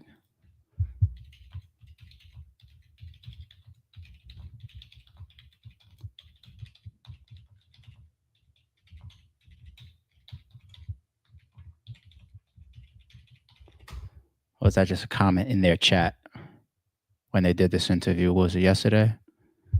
I don't see that on the internet. I don't see any arrests yet. Okay, let's continue. I know I look fucked up and old and shit. Because everybody in the venue had no fucking clue. The ref, they didn't fucking know. All of this shit was planned on the fly. There's a lot of moving parts here. You can't just shut down operation and brief everybody that we got some bullshit going. It's fucked up. That's a big omission. I believe that comes from somebody. Then let me bring it back. There's somebody asking them in the chat, why wasn't this prepared more or set up more? And I know AJ, some other people that are catching some flack here is other wrestlers that was in the ring at the same time. Did any? And I don't know if you know this, but Roger got up about 40 punches when they You know why? And I said this earlier, bro. Nobody really knew what the fuck was going on. That's why we kept rolling with the story as the fucking film was rolling. Because everybody in the venue had no fucking clue. The ref, they didn't fucking know. All of this shit was planned on the fly. There's a lot of moving parts here. You can't just shut down operation and brief everybody that we got some bullshit going. At least you called it bullshit. But by the way, so what he just did, I was very frustrated at the ref yesterday on that stream when I saw that this man's clearly getting pummeled. Then a fight breaks out when they jump on Raja and pull him into the corner. They're still swinging on him. Somebody gets bit in the melee and all this type of shit going on. You look down, this man is bleeding and unconscious. Then you got another wrestler jumps in the ring, still pins him, and then the ref jumps down and counts him out. Okay, ref is what you did though right there was you absolved the ref. Right, you absolve this whole conspiracy of like the people in the ring being aware of what's going to really happen to Psycho Stu, and we could tell that nobody really knew what was going to happen to Psycho Stu. Number one, a lot of people were shocked, people were double dutching, people were scared. The DJ was moving around with the music at certain times and shit, cutting it off, and we can already kind of tell that. But you just absolve those people, right? So you're going to continue to put more focus on you, the promoter, Raja, to a degree, even Rampage a little bit. I can't see Rampage ever getting charged in any of this, right? But you put more of a spotlight on you, Psycho Stu, the promoter, and Raja. Those are like, and then you got little small pieces like the coordinator, the guy at the door and the walkie-talkie, and who put him, Raja, in a chair. Well, what did you, those people will all be interviewed. What did you know? Why did you put Raja in the chair? We want questions. But the main people still will be Raja, you, and the promoter. I'm just saying. And Psycho Stu. 100%. You just absolved the ref and said there was no time to brief everybody on the bullshit, your words, that we got going on. So now the only thing we could look at the ref for is say, you don't deserve a charge. You deserve to just not ever do this job as a ref ever again. And the label of being a bitch for the rest of your life. And I'm pretty sure he'll live with that. He's cool with that. He doesn't want to be in your spot, though, facing years, allegedly. So it's fucked up. Here's a question for you: trying to play judge, jury, and executioner towards AJ since you care so much. Why don't you act? Very, very, very possible. But in a situation with an alleged attempted murder, you don't want any culpability. Because what is the least a culpability amount to? What, 2 years? Trust me, you don't want to do a weekend in that place. Okay. So I hear you, Sino. I hear you. But what is least equate to in a scenario like this? You never know. You never know. Ask his brother how much the family is holding AJ accountable. What? Yeah, he says, since here's a question for you. You're trying to play judge, executioner towards AJ. For people who are trying to do that, since you care so much about Stu, the gentleman who was injured, why don't you ask his brother? But Stu knows that I didn't. How much the family is holding AJ accountable? How much? Well, Stu knows that this ain't me. How much is Stu's family holding? Me personally, Stu could not hold you accountable. He can just hate Raja, or point the finger fully at Raja, and that's his right to do. Okay, but this is one of those scenarios where we say, I don't care if you're John Gotti, you can't clear Sammy the Bull. You see what I'm saying? I don't care if you're Young Thug, you can't clear Gunna. I don't care if you're Psycho Stu, you can't clear AJ. We already see on footage what AJ did. Okay, how they want to have their own relationship past that is on them, but it doesn't change my fucking eyes and ears. AJ got ever. Outside of wrestling than I am in wrestling, because in wrestling, we're working characters. Outside of wrestling, we're living it up on the fucking ranch. Stop trying to stir bullshit up. That ain't what happened. There was no beef between me and Stu. That was between him and Raja. Keep shit factual, bitch. So right there, he's answering that interview of the wrestler that jumped in there to save Psycho Stu. He said pretty much AJ and Psycho Stu already had something between them, and you allowed him. You used Raja to do your dirty work. And he said, pretty much sort of blood wasn't on your hands. That was in that interview, right? Allegedly, of course. So he's trying to clear his name for that him and Psycho Stu never had an issue, which I don't think would change. I think the focus is the setting up, the enablement, and then, of course, the action itself. I don't know how much that would change things as far as like, well, did you and Psycho Stu have any issues? That would add to motive. But I don't think that people really need to focus too much on that. One of them in the ring for clout. I ain't lying. Someone says some of their very own coworkers are probably in these comments trolling AJ, snakes in the grass. Yeah, and they in my DMs telling me to go kill myself. And they think I don't know who they are, making all these fake accounts overnight all of a sudden. Fuck y'all. Here's for no pay. And he was here to fucking do some live streaming to help us build up, to help us boost our following, because there's millions of fucking streamers out there. And it was a cross-collaborative agreement. So Raja was there initially for business. It was a business meeting. We heard that earlier. I'm going to get up out of here with dude. Let me move on to close out this update. So the guy that jumped in to save Psycho Stu, he's speaking out again, giving some more updates of Psycho Stu in the hospital. Psycho Stu is conscious and communicating from the hospital bed after Raja Jackson attack. What do we got with this one? He remembers mostly what happened during the early parts of the day. He's talking a little bit. He's alert. He's still got some injuries that are very serious. Not like, life-threatening serious, but like, facial injuries, stuff like that. I'm worried about when he's mobile around and, any injury to the head can creep in. Like I've had head injuries that I thought were good. And a month later, I'm like, oh, like this is awkward.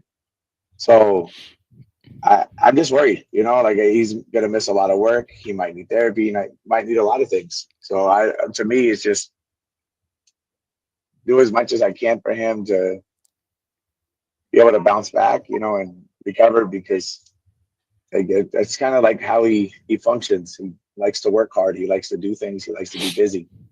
He is right about one thing. He may not. You never know if Psycho Stu is for the rest of his life not physically fit to wrestle again, let alone the mental aspect. You just never know. If a doctor gets in there, evaluates him, goes through the motions and all this, he has his CAT scans and all this type of stuff, and says, you know, your head took some trauma there. You should try to avoid head trauma. Then it becomes your own personal decision. Well, do I keep playing football? Do I keep involving myself in physical activity where my head and my brain shakes? You know what I'm saying? Then it becomes your own personal decision.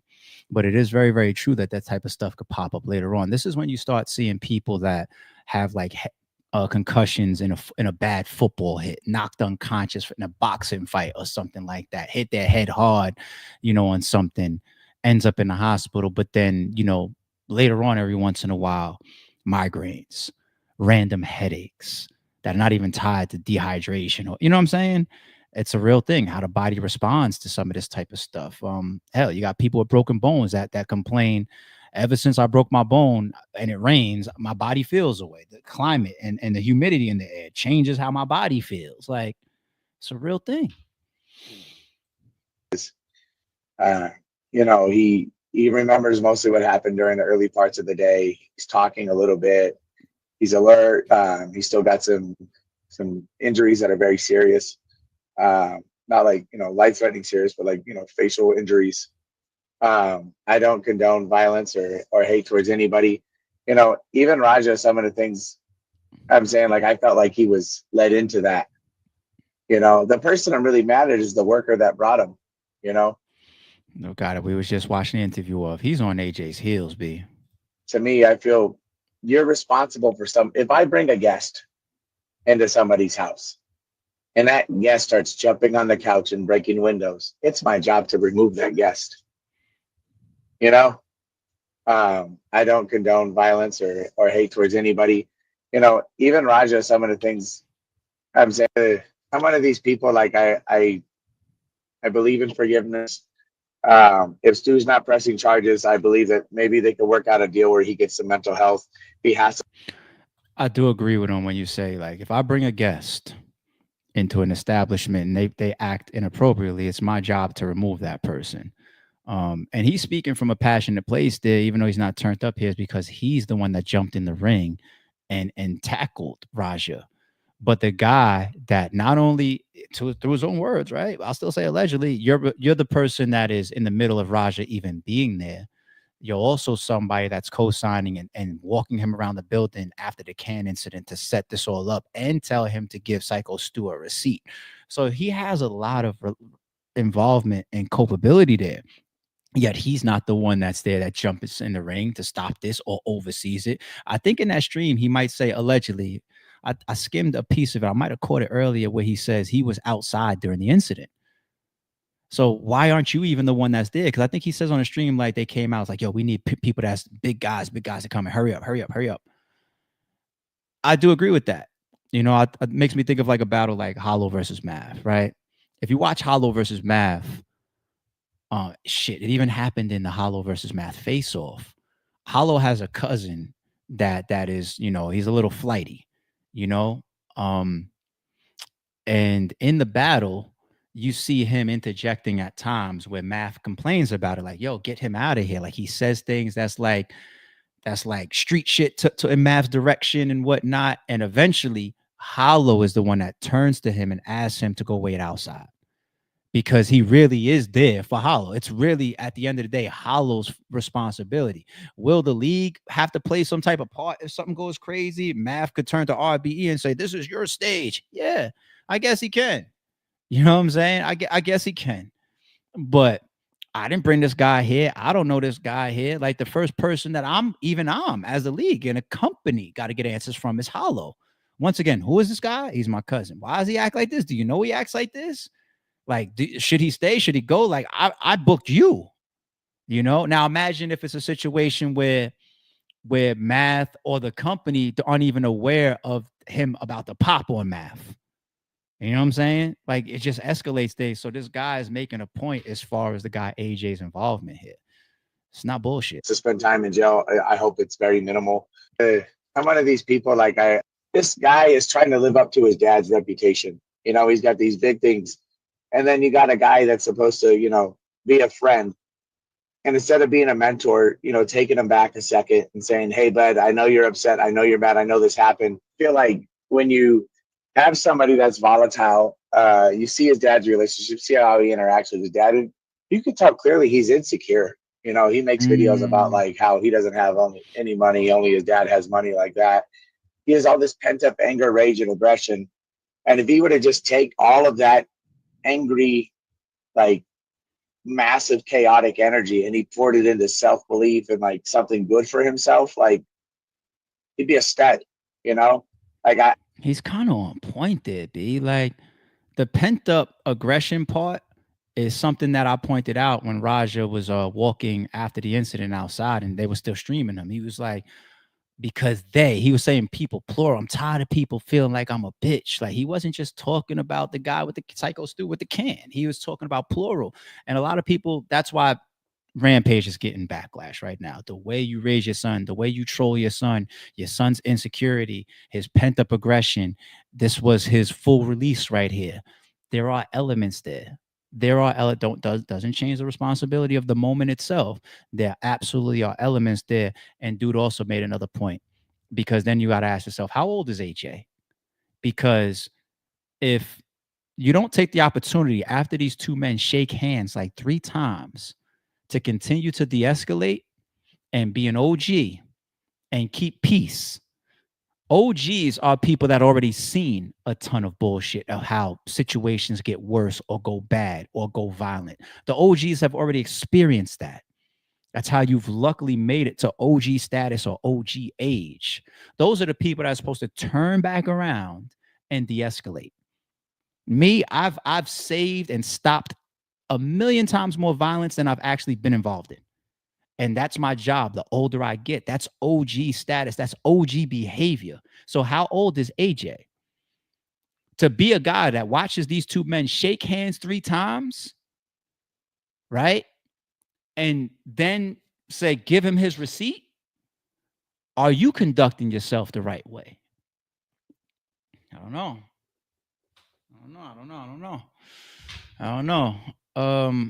I'll close it here. Last but not least, I'm always gonna keep it 1,000, man. Can't remove the fact that this man was badly injured and could have lost his life in there. Wrestler Psycho Stu has finally regained consciousness in the hospital after getting attacked by Roger Jackson, and here he is with a nice family picture in the hospital. This is good to see. Okay. Shout out to him. Wish him continued speedy, full recovery. That's what you also hope for. Full recovery, not partial, not like, oh, I'm left with brain damage or some shit. Full recovery. You know, you wish. All right. Let's leave AJ alone. Cardi B. So her trial is still underway. I'm just going to play this clip of her on the stand. Cardi B is Cardi B, no matter where she is, huh? Even in court. I think I said something because around that time, she did went live and said something, and my fans caught it. And she was just practically saying, like, all of these lies about me and stuff like that. And I was like, I did not touch that girl at all. I never really got into details about it. And when she was posting things, she was telling other people that you assaulted her or hit her or did something physical, correct? Yes. And then you replied and posted things as well, correct? Yes. Do you remember what you posted? I don't think I posted something. I'm not even sure if it was a comment or like if I did like a live or something. It had to be quick. I was like, that's a lie. Out of here, trying to get some money. What was that? I said, that's a lie. Out of here. She's trying to get some money. Who's trying to get some money? She is. She How do you is. know that? Because she sued me for $24 million. Did you sue her? No. I think Team Cardi all the way on this situation, B. Yo, she said, fuck out of here, try to get some money. He said, what did you say? He said, Cardi repeat herself. I said, fuck out of here. Fuck you, try to get some money. You think this is about money? Yeah. Why do you think it's about money? Because she sued me for $24 million.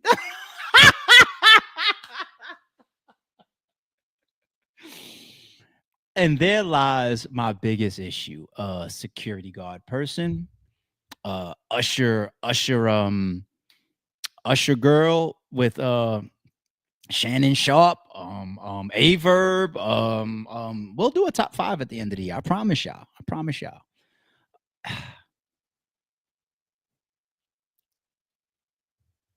She body shamed you? Is a claim? Okay. You have mental distress? Okay. You suffered an alleged cut on your face from what you think is her nails? Okay. 24 million? 24 million? You know what really I'm not going to do too much on this particular topic, people. We're going to leave this alone right here. This is just one thing that pisses me off. Pay attention to this with these people. The self-inflicted aftermath. What do I mean by that? Somebody gets into an altercation with a celebrity, a Cardi B, in a hospital. Let's say allegedly they get a little a scratch on their face, or they was cursed out or body shamed. Okay. It be their choice, allegedly, after the aftermath and after contacting a lawyer, allegedly, it be their choice to quit their job. You want to know why? Because they want to use that as a tool to say, I don't have my job anymore. Were you fired? No. Were you in good standards with the company? I guess. Did you get your last paycheck and a bonus? Yes. Ever get a promotion? Yeah. Why'd you quit? Because I'm no longer comfortable working as a security guard. My security guard career is ruined for the rest of my life. I'm only 28 years old. I planned on working until I was 60. Okay, so that's 32 years of my security career has been ruined by Cardi B. Multiply that by my current salary plus a couple increases. I plan to open up my own security company within 10 years. All of that is ruined because I ended up face to face with Cardi B. She called me fat, and then in the midst of our little scuffle, I ended up with an alleged scratch on my face. Self-inflicted aftermath. You quit your job as a tactic, or you telling me in court you can no longer be a security guard because of your mental drama. You have nightmares. You can't never do that again because of your one-on-one scenario or situation with Cardi B. I be hoping that situations like that, when we see people pull that bullshit, I'd be hoping that these lawyers have access or go after if these people have anything in their backgrounds, and then I pray that they find it. Meaning, you go to that hospital and you see like this person has other written up incidents.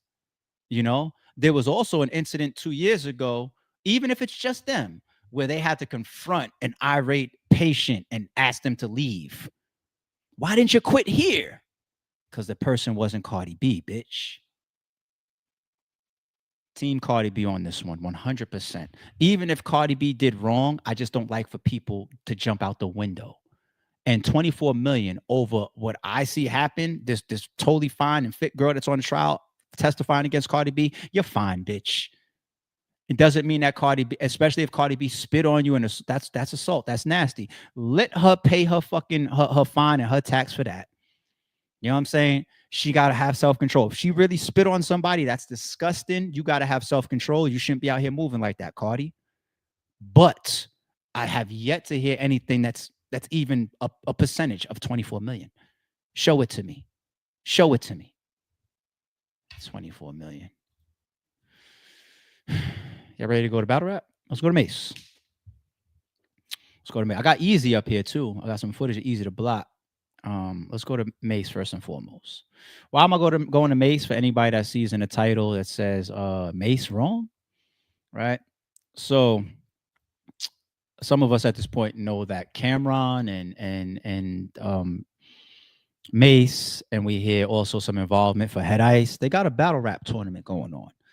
It's a virtual battle tournament, and I believe at the end of it, whoever wins all the way up to the final last battle gets through the brackets. That particular battle is in person, and the winner of that can get $100,000. That's dope. I don't know how many battles there are on a bracket, right? I don't like when people try to sell me on the $100,000. Let me spoil some news for you. There are at times, let me spoil it. Fuck it. I'm not being a hater. I'm just being real in the context of this. There's sometimes a league will put together a tournament with a big pot, but of course they're smart enough to balance that financially in a way that it works out for them. What do I mean by that? Like, let's say you have a crop of battle rappers, top tiers, mid tiers, up and comers, and it consists of, like, let's say 20 battles, right? Or like, let's say 20 battlers and however many battles throughout the bracket that equates to, right? Now, if I add up paying all those people individually, does it come to more than the pot? If you do your business correctly for the company and for the league, it's supposed to. This is how you actually balance out the business, right? So you have a lot of surface people that don't know business, don't know how to actually create budgets. You know what they do? They see $100,000 at the end, and that's the only thing they know they pay attention to. They're not business compatible, and that's fine. I'm trying to learn you right now. Okay, so don't get caught up in the, oh, but this is $100,000, so y'all are tripping. When's the last time a league paid somebody $100,000? It's not about just the $100,000 that's there. If you're going through this whole tournament, writing, rapping, spending time, losing your image, your all of this type of stuff, and you're doing it for free the whole way along, all these battlers doing it for free the whole way along in hopes of getting to the end, that whole tournament could have been sponsored. Even the ones that were free could have been sponsored, is gaining viewership. I could be selling tickets on it. This is the real, I'm trying to tell you the real business, people. If you think I'm just being a hater, then don't learn nothing then. Okay? It's supposed to be balanced like this, or else the league is doing stupid business. Nobody wants to be Santa Claus. I promise you. When Oprah puts a fucking gift underneath that chair, it's getting written off on her fucking taxes. You people are idiots. You people really, really think that people just want to give out free money. I don't give a fuck if you're Cam and you're a millionaire. Nobody walks through the world wanting to give out free money, you idiots. The $100,000 is balanced, you idiots. Don't stick up for no fucking Cam and Mase talk about it's 100 that's up, you idiots. Those are the people that should never fucking do business. I didn't even plan for that, but fuck it. So this tournament has Danny Myers versus Yoshi G. They give their battles and then it gets judged by Mase. Let's play Mase's judgment, and then this is what people are reacting to. Yo, Cam, don't send me these kind of battles for real. Don't. Like, if you serious, I'll do it. But if you're not, pause. I can't even judge stuff like this. I don't know where to start, bro. They're just rocking back and forth. Pause. They're not really even saying nothing. Neither one of them won. Maybe we disqualify both of them. I don't have time for this. Cam, I could not be putting my time into this. If you serious, send me somebody that can rap, or else don't call me no more. I'm not even getting on the camera for them. It's not worth it. Yo, y'all gotta stop playing with Cam stuff. Hey, this is Queen T, and I just want to speak on this real.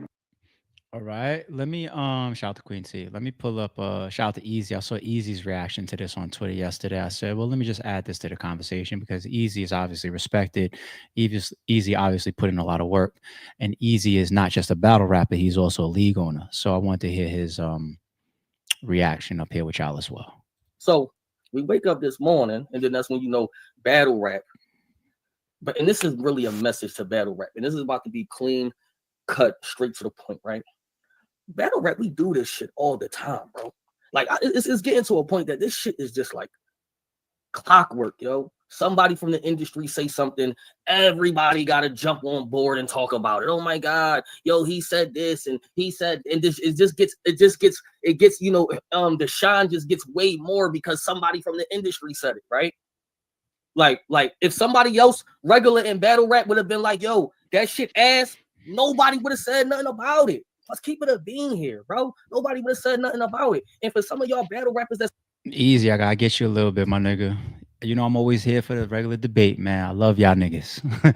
I'm just here with my own little opinion, and it's debate. It's healthy debate, and I'm not supposed to agree with everybody, and y'all not always supposed to agree with me.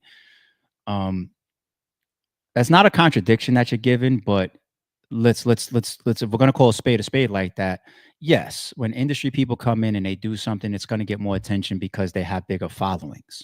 Okay, if Jay-Z tweets, you're gonna get this work, it's going to be a bigger impact, okay, that's just logic, right? People with bigger followings, we do tend to put a bigger light on when people come in. But you want to hear an example on a bigger light of when somebody came in. You know what I'm about to say?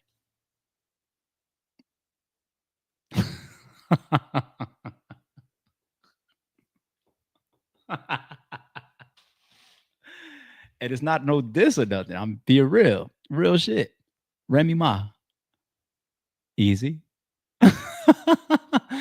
Remy Ma comes into battle rap, and her celebrity and her status and her bigger following than all the other league owners and battle rappers, she gets that extra attention.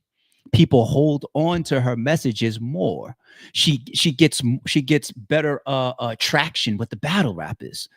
I mean, she came in paying more than a lot of league owners, and shout out to her. And then you guys both realize that she's overpaying, right? But remember, you get 10 grand, you get 10 grand, you get 10 grand, you get 10 grand. She didn't have to do that because she's Remy Ma.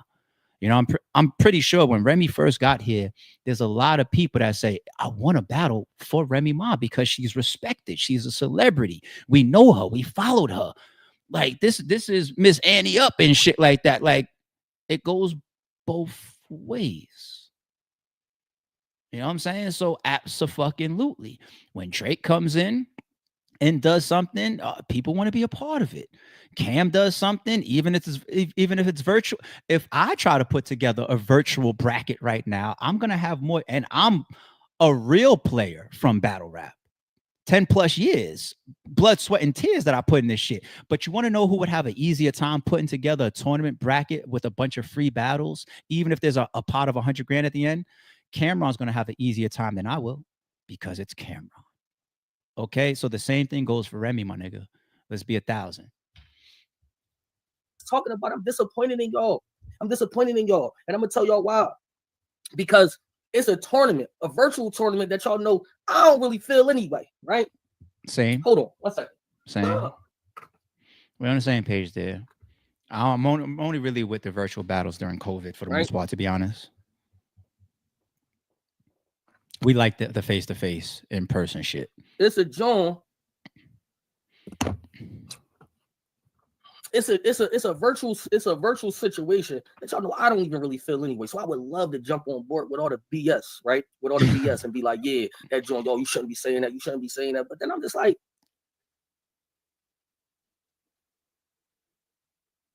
what y'all niggas talking about, bro? These niggas is giving these niggas $100,000 for 90-second, one-round battles.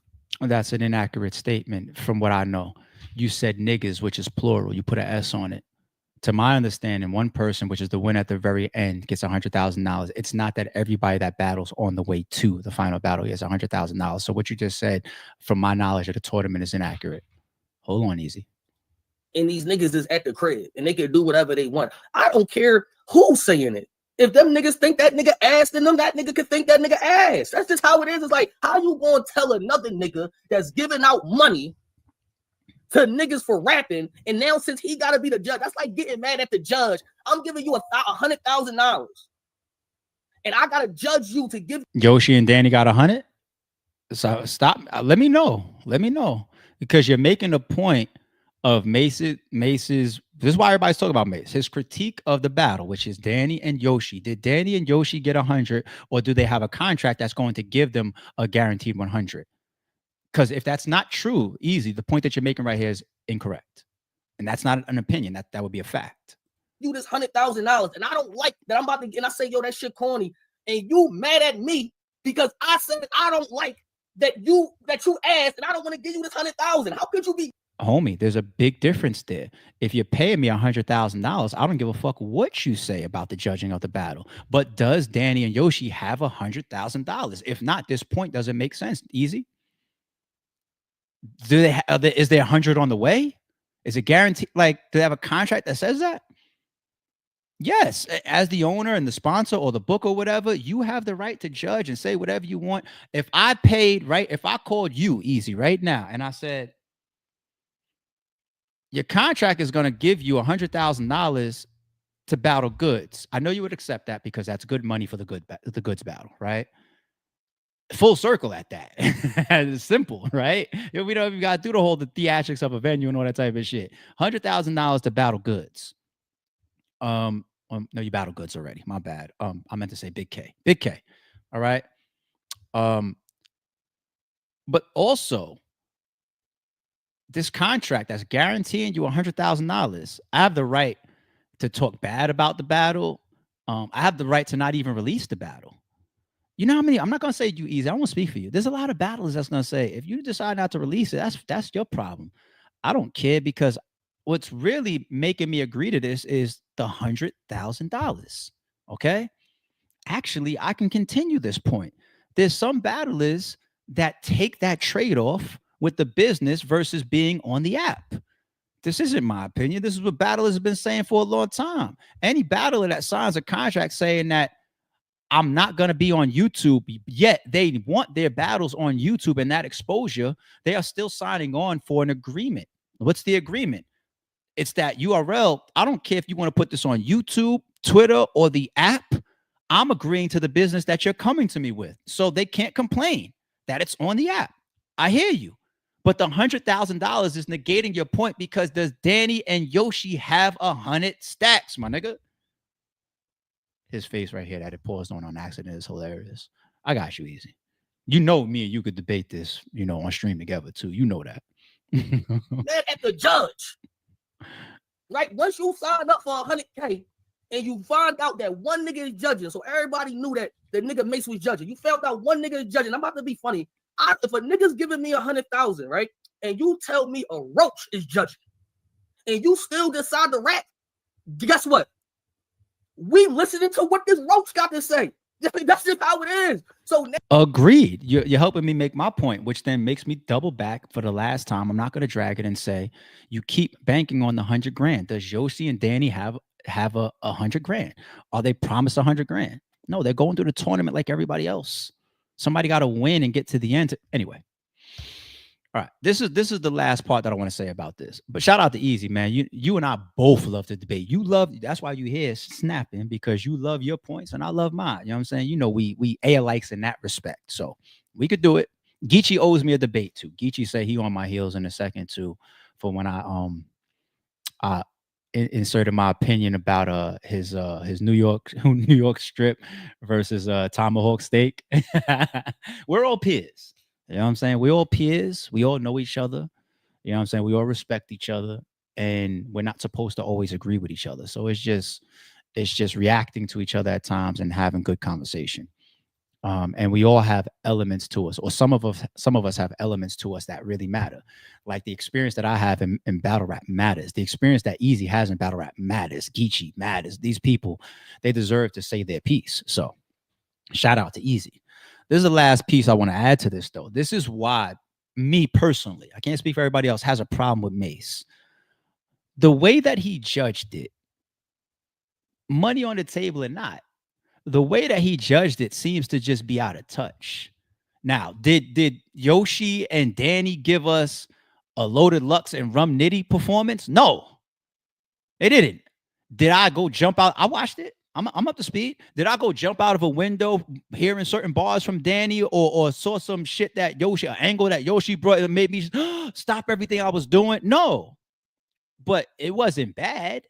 And you still have the ability to say it's bad, even if other people might think that it's satisfactory. I'll just use satisfactory. There's nothing wrong with that. But the way he did it, like, yo, I'm not getting on camera. Don't only talk to me about niggas that can actually rap. What are we doing here? This is a waste of time. That is not the level of what Danny and Yoshi did. So if that's how you, it could be for theatrics. I hope it's for theatrics. But if that's how you look at that type of rapping and that performance, then we got to make sure that we identify you are out of touch with battle rapping. Okay. And maybe the cadence and delivery and some of the bar structuring of battle rap. This is why you can't take a rap battle verse and put it on beat. There's a difference. They know in the industry they can't come in here and do what y'all do. Jay-Z cannot do what Easy does. Real shit, Easy. I'm trying to make my point by giving you your props. Jay-Z, Nas, maybe Eminem. I don't know. Let me not go too far. A lot of your favorite rappers cannot do what Easy the Block Captain does on that fucking stage. And that there lies why they are a big fan of battle rappers, and also why there is a separation. I don't want to say disconnect in that point, but there's a separation. The separation, though, when it turns into, it looks like you don't understand, we're in our right to call it out. And we're not supposed, I'm not coming at you right here when I'm about to say this, Easy. I'm talking about in general. We're not supposed to dick suck these motherfuckers because they celebrities. Especially if your voice, this goes back to the earlier point that I was making with Rem and people coming in with names and all that type of stuff, especially if your following is that big that when people do put a spotlight on battle rap that we don't have you around because now it's Cam saying some shit, doing some shit that ain't even better than Social Distance or the Quarantine by URL. It's not even better. Visually and what I'm looking, it's not even better. There you have it. There's the truth. It's not better. What I'm looking at with the Cam shit, it's not better what I'm watching than Social Distance. That's not me just sticking up for RBE. Some people tell me if I'm lying or not. Go watch Social Distance. Go look at the matchups. Go look at the names. Go look at the visualization. Go look at the production. It's not better than Social Distance. But you want me to give Mase a pass because he's Mase. No.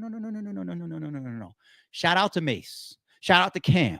Thank y'all for coming in with our bigger following and adding more eyes to battle rap. But if you do something while doing that, that makes us look like we not all who we are or feels disconnected, you deserve to be called out just like anybody else.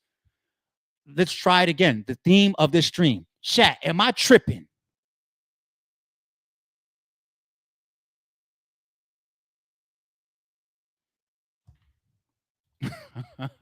Don P says basically LP left because we don't appreciate shit. There's like the am I tripping?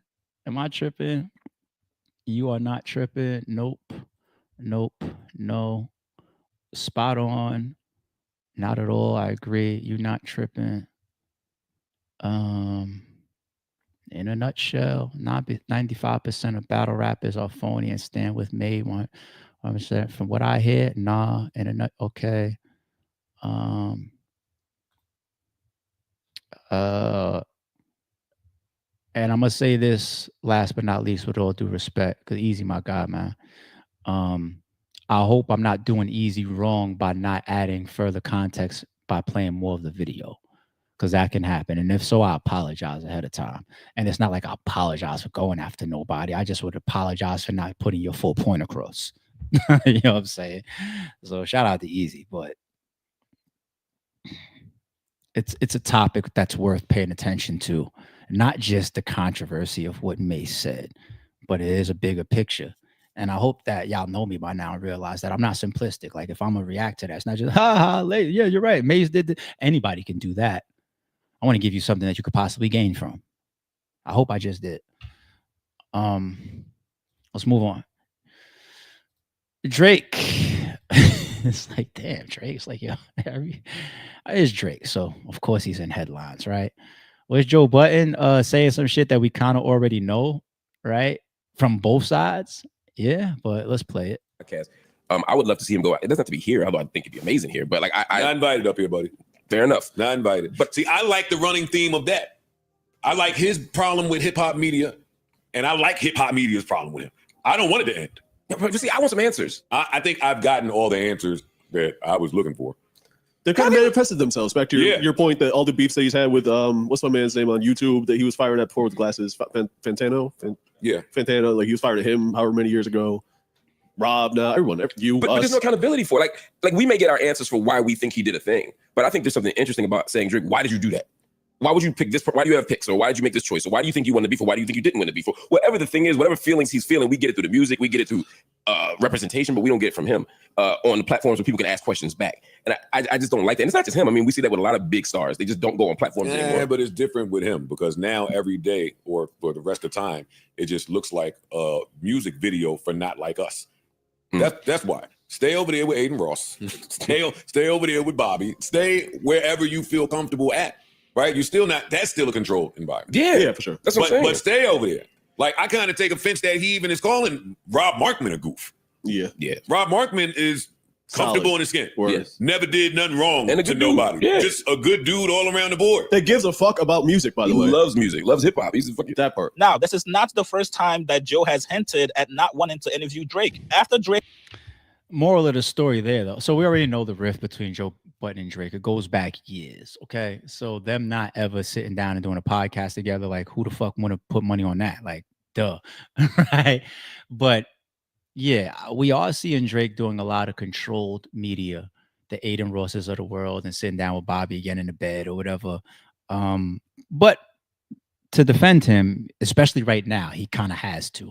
Like, it's not good for him to sit down with an interviewer that has free range, that could just say, so do you really think that suing UMG? No, he can't. Shit, it's a alleged $1 billion level lawsuit. Some of that shit could even come in and affect it. So he has to be in control. This is my defense of Logic. He kind of has to be in controlled situations right now, media-wise. One day, when the lawsuit is over and he feels like he's in a place that he wants to be in career-wise or whatever, I hope we do get him to sit down and talk about things the way he did about Pusha T when he was on the barbershop joint with LeBron. Maybe one day, fast forward a couple years, I would love to hear Drake talk about his perspective of why he thought it was right with UMG or the aftermath of the battle and whatnot. I would love to hear it. It's not going to happen anytime soon, right? But his thing that he's creating, and I think he's very aware of it, of turning a bunch of media and podcasters against him. The podcasters thing is a little bit more personal. It feels like you damn near don't want them to be able to monetize their hard work. Then you name them in your lawsuits, and now you got bloggers that are respected and just hip hop heads, such as myself, for example. You coming down in their comments and you dissing them and calling them goofs because they didn't finish a Little Wayne lyric. It's not because they didn't finish a lyric. It's because you personally wanted to call that particular person a goof, probably because he didn't say things that favored for your opinions or your actions in his own videos, and you caught that. And I continue to tell y'all that Drake listens to, talks to a lot of people, and watches a lot. He's that type of person. Even though he's this major artist, one of the biggest artists of all time, he is very ground level with his involvement, his communication, and what he watches. Right? It's probably fuck RBE in his head. I'm telling you, I'm not reaching. I'm not fucking reaching. That's how he's shown us he is. Okay. But said all of that, I actually have a defense for Drake. I do. I don't get to find him as much as I'd like to because I like him as an artist on his channel that I'd like, but I found a reason to defend the guy. Listen, look at this one. A fan trolled Drake by blasting Kendrick Lamar's Not Like Us as Drizzy exited the hotel in wherever that is, Copenhagen. I don't know what that place is. The Drakes of the world. But you don't even know what you can't even pronounce it. You never been there. I've been a lot of places. I've been across the whole world, right? Don't diss me. I'm joking.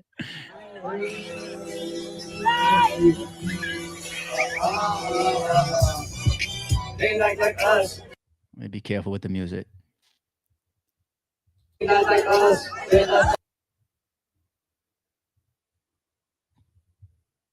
Now, the reason why I say, hey, I found one to defend Drake with people is on a scale of 1 to 10, how corny is that? 10.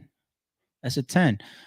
If he was like in LA or some shit like that, and he's moving around mocking Kendrick, and a bunch of Kendrick supporters showed up to fight Kendrick's battle for him, which is kind of corny within itself. it'd be a little bit more justified for some of you internet goofs that just have to choose a side and feel like I'm team this or team that, right? Or if you're just moving around in life, you make it a part of your business to go track him, which is groupie level. The only people that should be tracking celebrities get paid for it.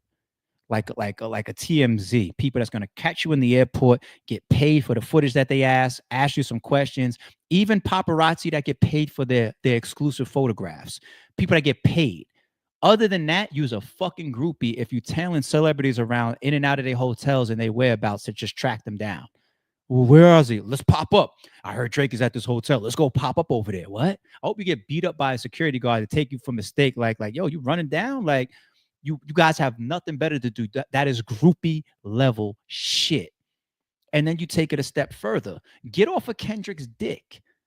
Like, there's nothing about me as a man, even though I feel like Kendrick whooped Drake's ass and I hate a lot of the shit that Drake has done post-battle. There's nothing that I could ever look in the mirror for and see, like, you know what I should do today? I should take this speaker, go up to Drake's hotel that I know he's staying in, and whenever, I'm going to stay in here for a couple hours. Whenever he finally walks out this hotel, I'm going to play Not Like Us, and I'm even going to sing along. They not like, you bitch ass, you got no fucking life. And here's why I'm saying it's a further defense of Drake, not just the cornballs that and the groupies that do shit like this, but here's a defense for Drake as well. Don't be the person online that's asking Drake to move on, and then you do shit like this to him, because you're not even allowing me to live it down. I can't even go in and out of a hotel. I'm just staying here because I'm in this city doing a show. I'm in this city doing an interview. I'm in this city visiting a friend. I'm in this city on vacation. And you found out that I'm in a fucking hotel and you pulled up and you started playing Not Like Us. Do not be the same person that's asking him to stop talking to us about Kendrick and just give us good music. You're not allowed to be that person then, because you still the fucking groupie that's willing to jump on Twitter and troll him or pull up to his fucking hotel and troll him with Kendrick shit. There. I found it. I found a defense for Drake online within the last 2 months. Fuck it. Let's see if we can go 4 for 4. Chat, am I tripping? There might be some Drake people in here that really despise him so much that's gonna say, nah, ARP, you tripping on this one. But why not? Let's do it. I told you we're gonna stay consistent with this particular stream. Am I tripping, chat? Am I tripping? I'm like, nah, ARP, we can't rock with you defending Drake for nothing. All right, we got a sniper says you're not tripping. A lot of cornballs out here. It's spooky. Terrell Black says, once again, you're not tripping. Jay says, baby girl. Leave Drake alone, Jay. Today. Leave Drake alone today. I ain't heard They Not Like Us in a minute, though, before that little snippet. Nah, goofy shit is goofy shit. All right, I appreciate you, Gilla. Thank you. All right, so people don't think I'm tripping on this one either. Okay, I might be 4 for 4 today so far, as the chat feeling if I'm tripping or not. And we don't got no sway chat over here. This is a Sorry Shoot podcast. Everybody's an individual. They're going to tell me if they don't fuck with me, everybody, okay? All right. What else do I got? Oh, Lil Boosie quick update. So he went in. I think this was him to accept his plea, but he hasn't gone to sentencing yet, which is November 1st. Okay, let's check this out together. What do we got? Boosie pleads guilty to gun charge, sentencing set for November 21st. All right. I want to get it behind me and get on with my life. You know, it's a lot of things this case has stopped me from doing, traveling all across the world, making. So I just want to get it over with, and, you know, accept my guilty plea. I'm ready to get over it. Anything you want to say to your fans? Just say a prayer for me. I just need prayer. I don't need nothing else. Yeah. And his attorney provided us this video of him performing on stage. Now, Hatch, known as Boosie to his fans, now awaits sentencing. He's a father of 9 kids. His fiance was with him in court today. So some background on this case. It stems from a traffic stop in San Diego in May 2023. Hatch was arrested in Choice View after police found 2 guns inside a vehicle he was riding in. Now, the state charges were eventually dropped, but the feds then pursued a case against him because he was a convicted felon in possession of a firearm, which violates federal law. Now, the 42-year-old rapper announced earlier this month on social media that he was going to take a plea deal And so this morning he went before a judge and entered that guilty plea. So here's what his defense attorney told me outside court. I am optimistic for Mr. Hatch. He, as you just explained, wanted nothing more than to accept responsibility and put this behind him. And now it's my job to make sure the court understands the scope of the case and what the case is really about. And more importantly, all of the amazing things that Mr. Hatch has done for the community, continues to do, and the amazing things that he will do going forward. And Hatch, I want to put it behind me. I want. Makes sense, man. Shout out to Boosie on this one for sure. Definitely shout out to Boosie on this one. So yeah, I didn't see nothing that I could even try to question in that whole thing. Boosie, he's taking a position. I just want to get this over with. I'm showing up. I'm accepting responsibility, pleading guilty. I want to take my plea deal, and I want to move on. I believe he's 42 years old right now, and I believe the prosecution, I saw a report, doesn't mean that it was 100% accurate, or that's what the judge is going to give, but I saw a report that said it's being suggested for about 2 years. You don't know if there's any stipulations to that. If it lands 2 years, is there eligibility for parole before that? Good behavior? You just never know. But even if we add a little bit to that, hopefully before Boosie is 45 years old, he's back home, out doing what he does, reunited with his family. It seems like Boosie's energy and attitude is not looking at this like a stint that crushes the rest of his life. His energy is like it's a stint that he thinks he's gonna get, that he just wants to get over with. Like I said before, man, doing a weekend, it's not cool. Let alone a year, 2 years, 3 years. So shout out to Boosie. And this ain't one of them situations where it's just like, yo, well, Boosie, you fucking pistol whipped the nigga. Like, what do you expect? It ain't that. I think it was a mistake to be allegedly a already prior convicted felon in possession of a firearm, because they said like the state pulled him over, gun blah, that was, and then the feds came in after that, even though the state was dismissed and he was over that. He was celebrating. He thought it was over. Feds came back later on.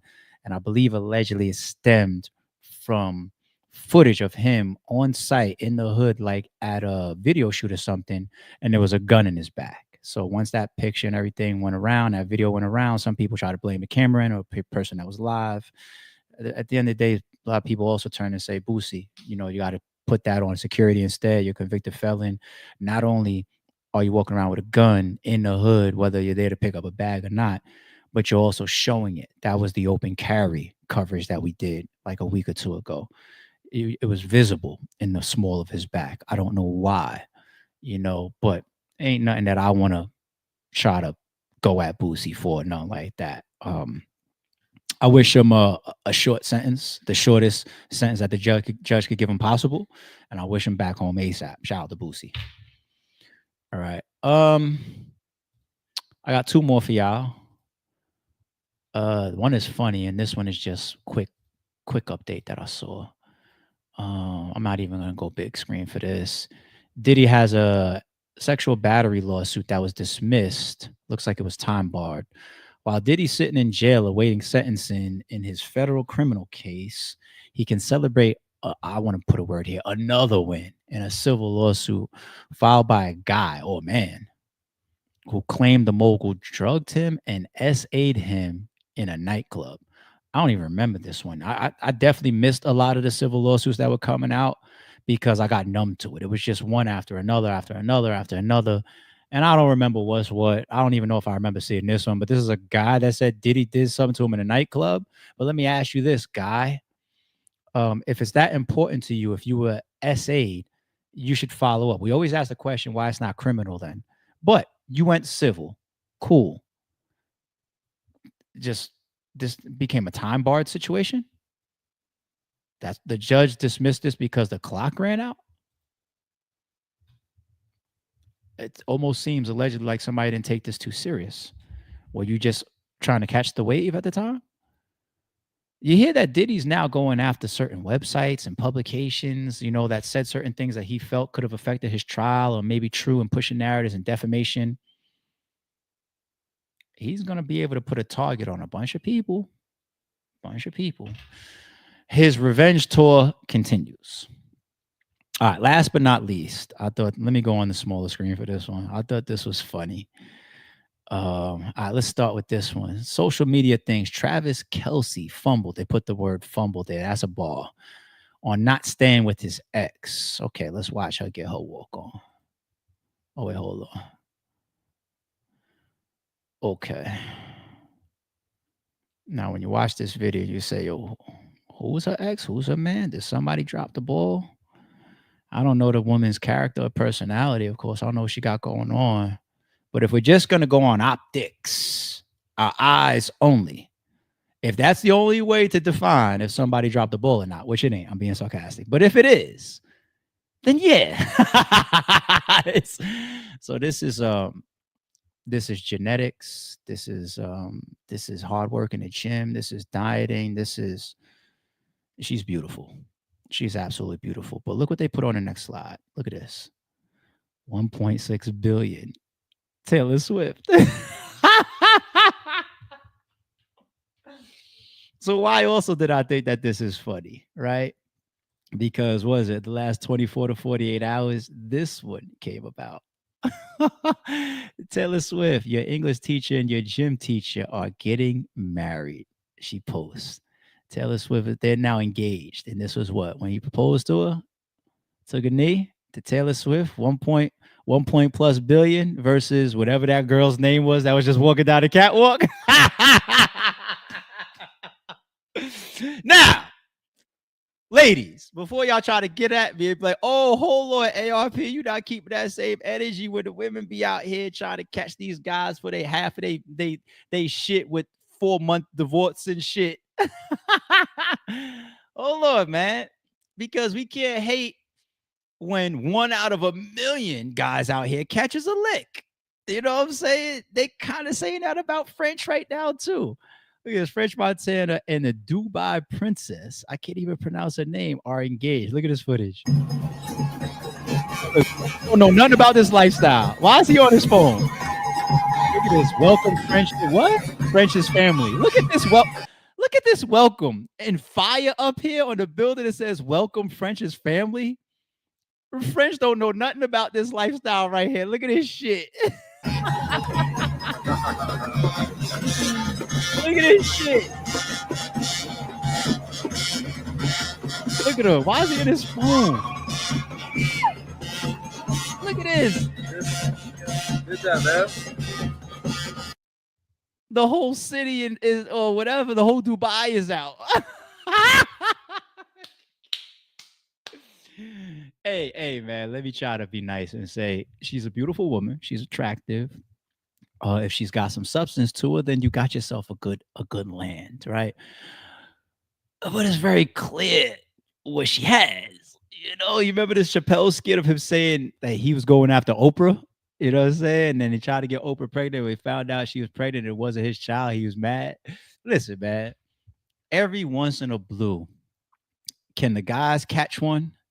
You know what I'm saying? French might have caught one. Kelce might have caught one. You know what I'm saying?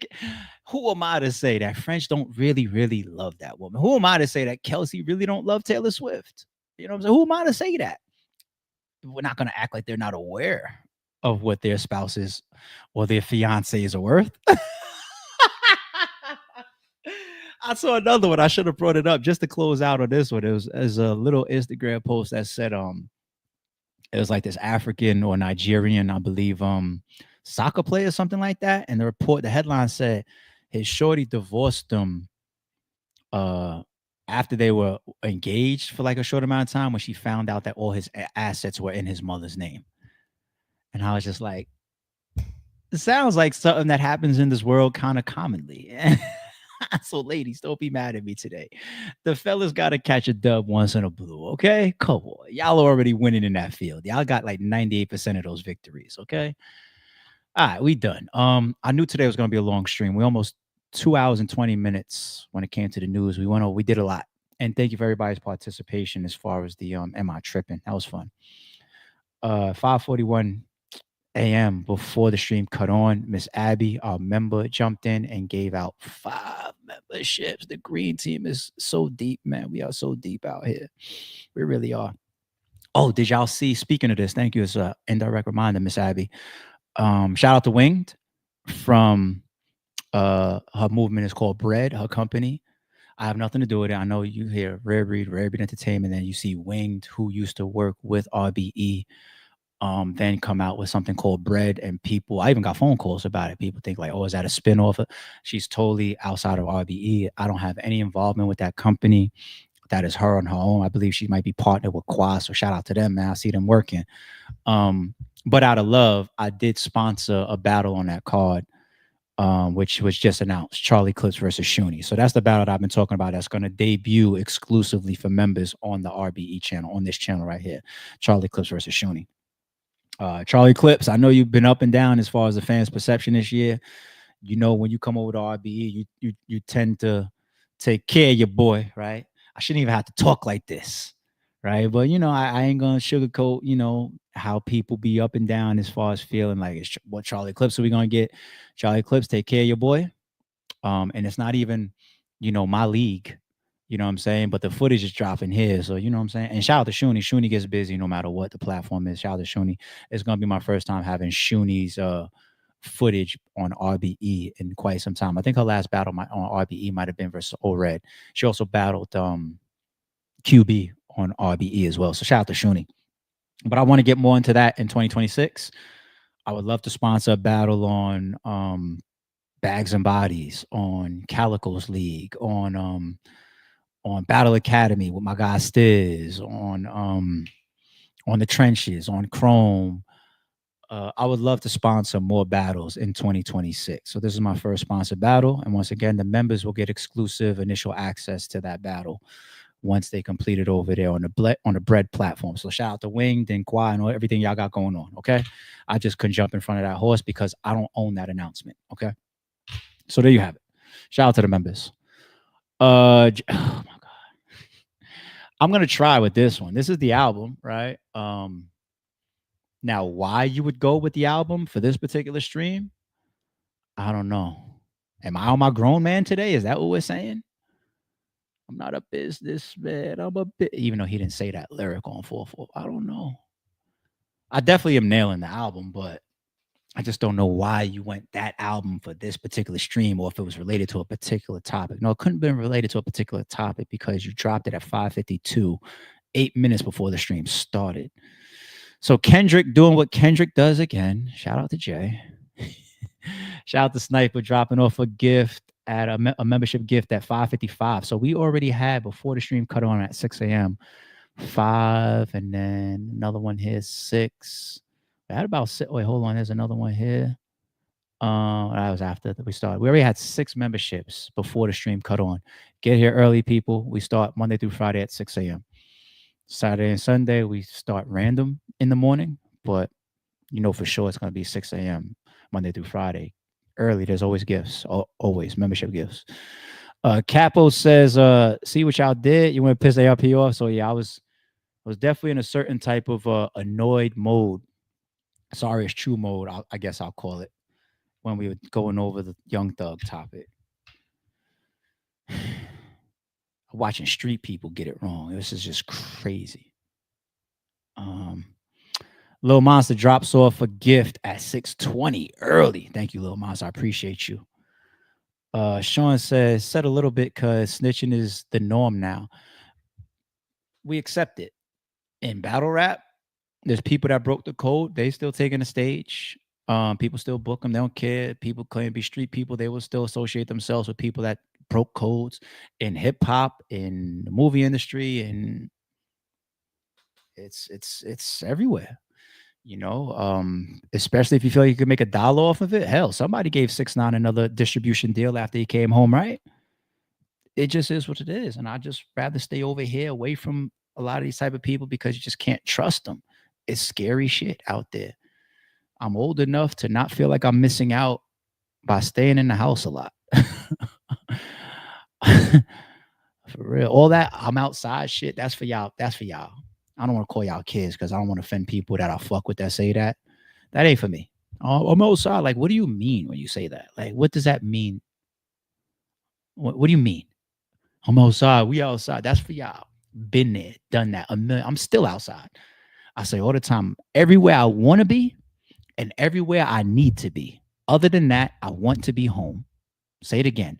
I am everywhere that I want to be and everywhere that I need to be.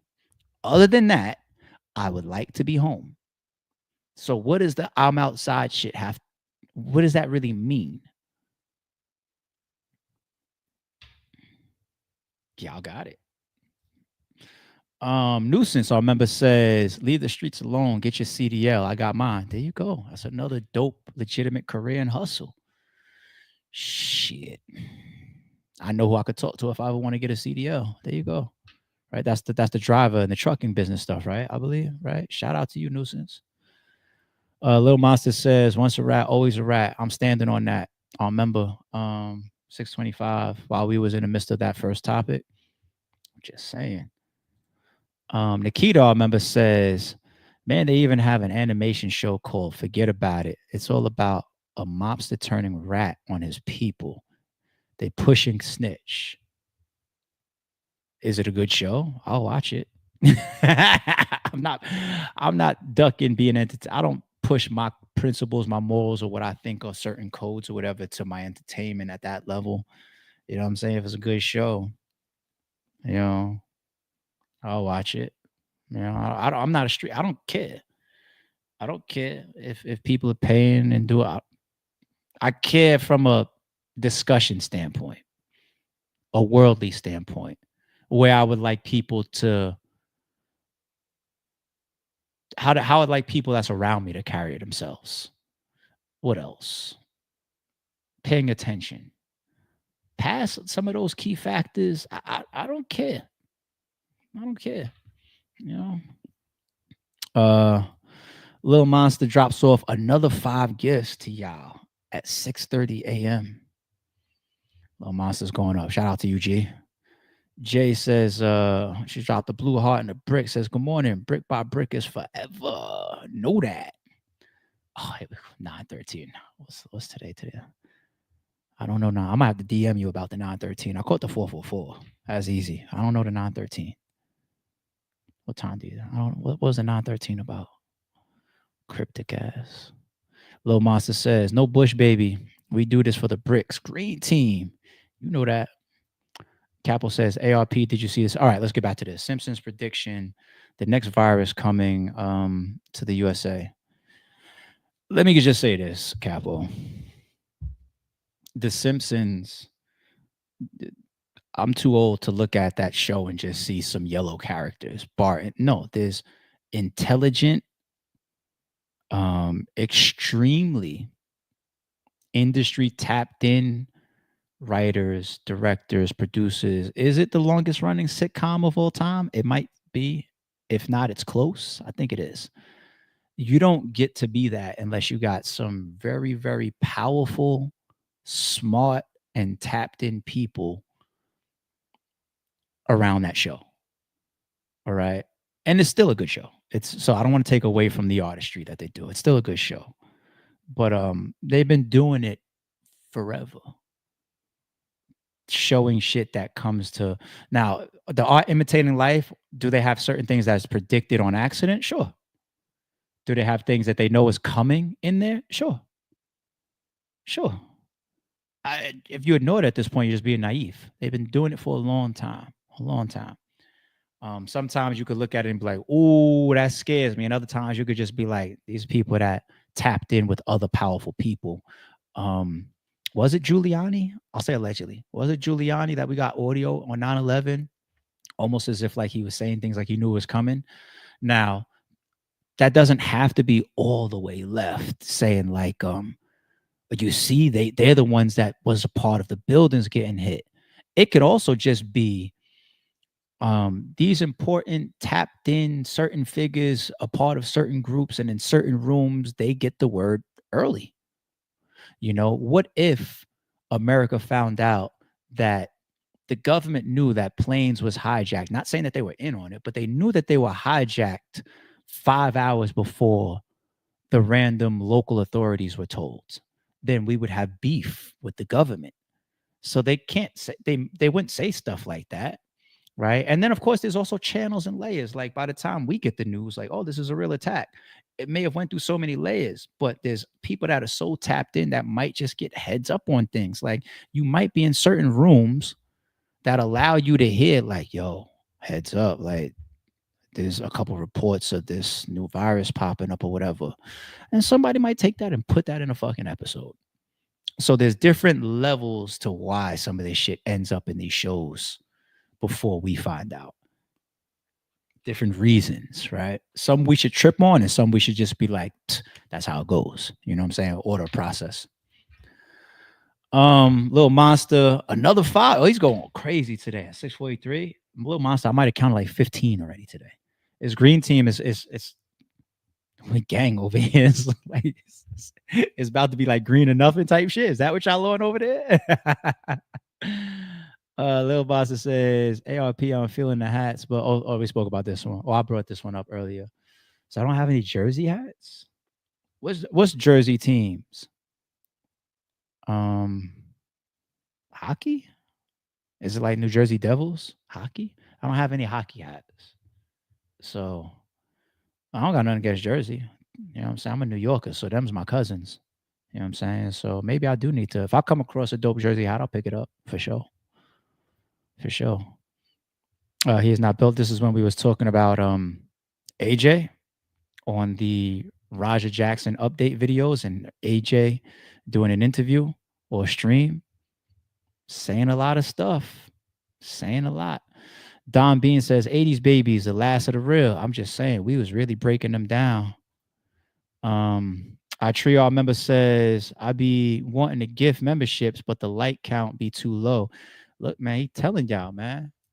And step y'all light game up. Catch a membership for free by hitting a button for free. How about that? Listen to that, man. Salute, Jay. Little Monster says, you either with us or you riding against us. This fool get the tool in his face like a dentist. Green team. Bow, bow, bow. We got shooters, man. Y'all play with Little Monster if you want. Chill out, Little Monster. We cool. We got him today. We chill out. We good. We all right. We good. You know, sometimes we gotta stand each other down. So we ain't on attack right now. We good. Capo says he hasn't been arrested yet, ARP. I appreciate the double and the triple checking behind the scenes for each other. Checks and balances right there.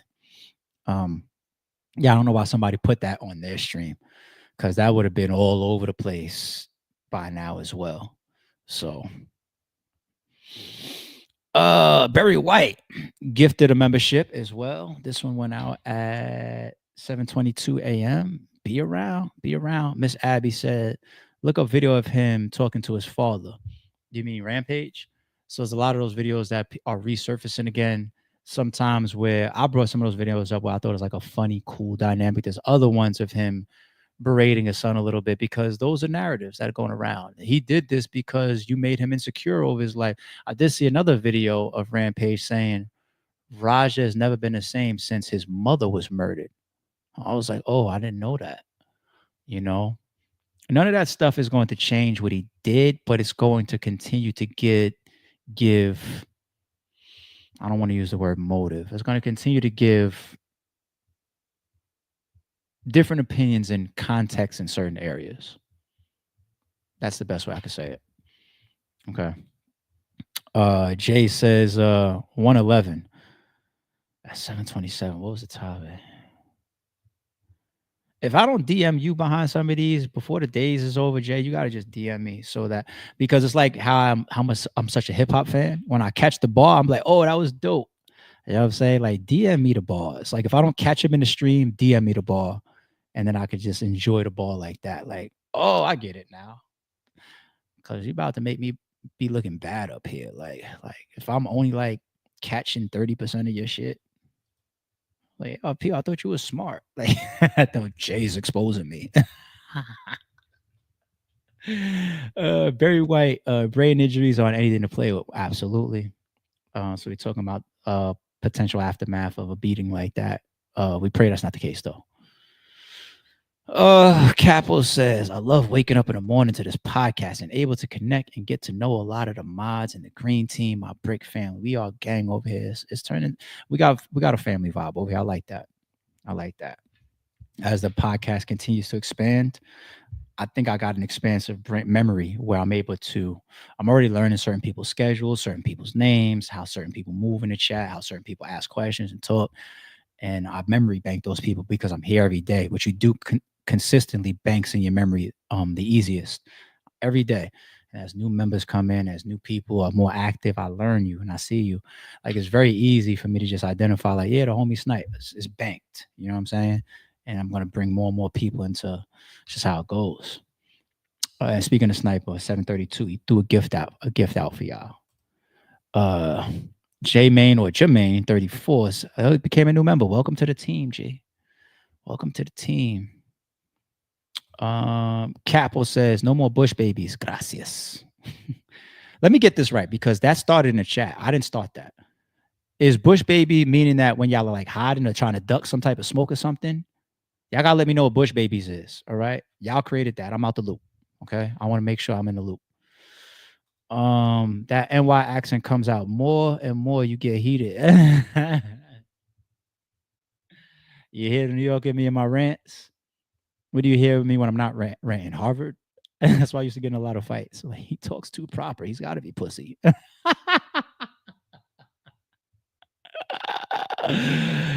Dobby's member says, by the way, did you see DNA mention you in his live last night? They were letting off clips. Nah, I didn't see that. Shout out to DNA. I saw a clip on Twitter. I was going to make it a part of today's stream. I just couldn't tie it into the battle rap topic. So I said I'll save it. Of him talking about battling Easy on either Trenches or Chrome. He was taking shots. He was just like, I can't trust y'all. You know, the footage, the booze will be taken out. This will happen. The audio, like, you know, that narrative that he's pushing about some of the things that have happened on Chrome and whatever. You know, I saw that. But shout out to DNA. Now, what did he say? What did he say, Don Bean? What was he saying on the stream? I'll bring it to the stream. The same way I offer out my opinions to people. Like we just did on Easy today. You know, they could definitely come back and have a difference of opinion with me, or it could start with them. And I saw some ARP said, it's cool. It's just debate. We be respectful towards each other. Ain't nobody call nobody out each other name enough. We know each other. Some of us done broke bread together. Some of us will break bread together in the future. We all cool. We get on the phone. We talk. We chop it up. We all know each other. You know what I'm saying? So you could tell by the way I talk. And but if DNA says some shit that can turn into a good debate or topic or whatever, let me know. I'll definitely bring it up here. We'll chop it. DNA is always welcome to come up here too. Shout out to DNA. Fuck with him. He wants to shape his own narrative, but not by rolling with the punches. He thinks his accolades can do it for him. Who are they talking to? Was that one for you, Easy? I'm not sure. Sincerely, Tiff Marie, our members here with the big super 999. Now I'm gonna get fucking like paranoid every time I see numbers that aren't flat. I'm like, is somebody coding? I see what you started, Jay. Shout out to ARP, one of the channels that is getting me through the school year. One more semester. That's dope. Appreciate that. And keep killing them over there. Mr. Bell says, can we talk DNA and Easy? I'll bring that to a stream. Maybe tomorrow, or like I just mentioned, a piece of that I caught. Maybe. I don't got no problem talking about the DNA and Easy shit. I like that. I'll DM you ARP. That's about the Bush baby shit, probably. Okay. Shout out to Capo. All right. This is the longest stream we've done, maybe like 2-3 weeks, maybe. I'm never here at like 8:40 in the morning. It's already 2 hours and 40 minutes in, but I knew it was gonna be a long stream because we had a bunch today. And I was feeling that from yesterday. I was mounting up things that I was seeing, and I was just like, oh, tomorrow morning's going to be a minute. I could tell. So much for trying to go to 60 minutes today, huh? Well, said that, let me get the hell up out of here, man, so I can get to my day like the rest of y'all. Appreciate everybody for being in the building. Shout out to the members. Shout out to the mods. Shout out to the chat.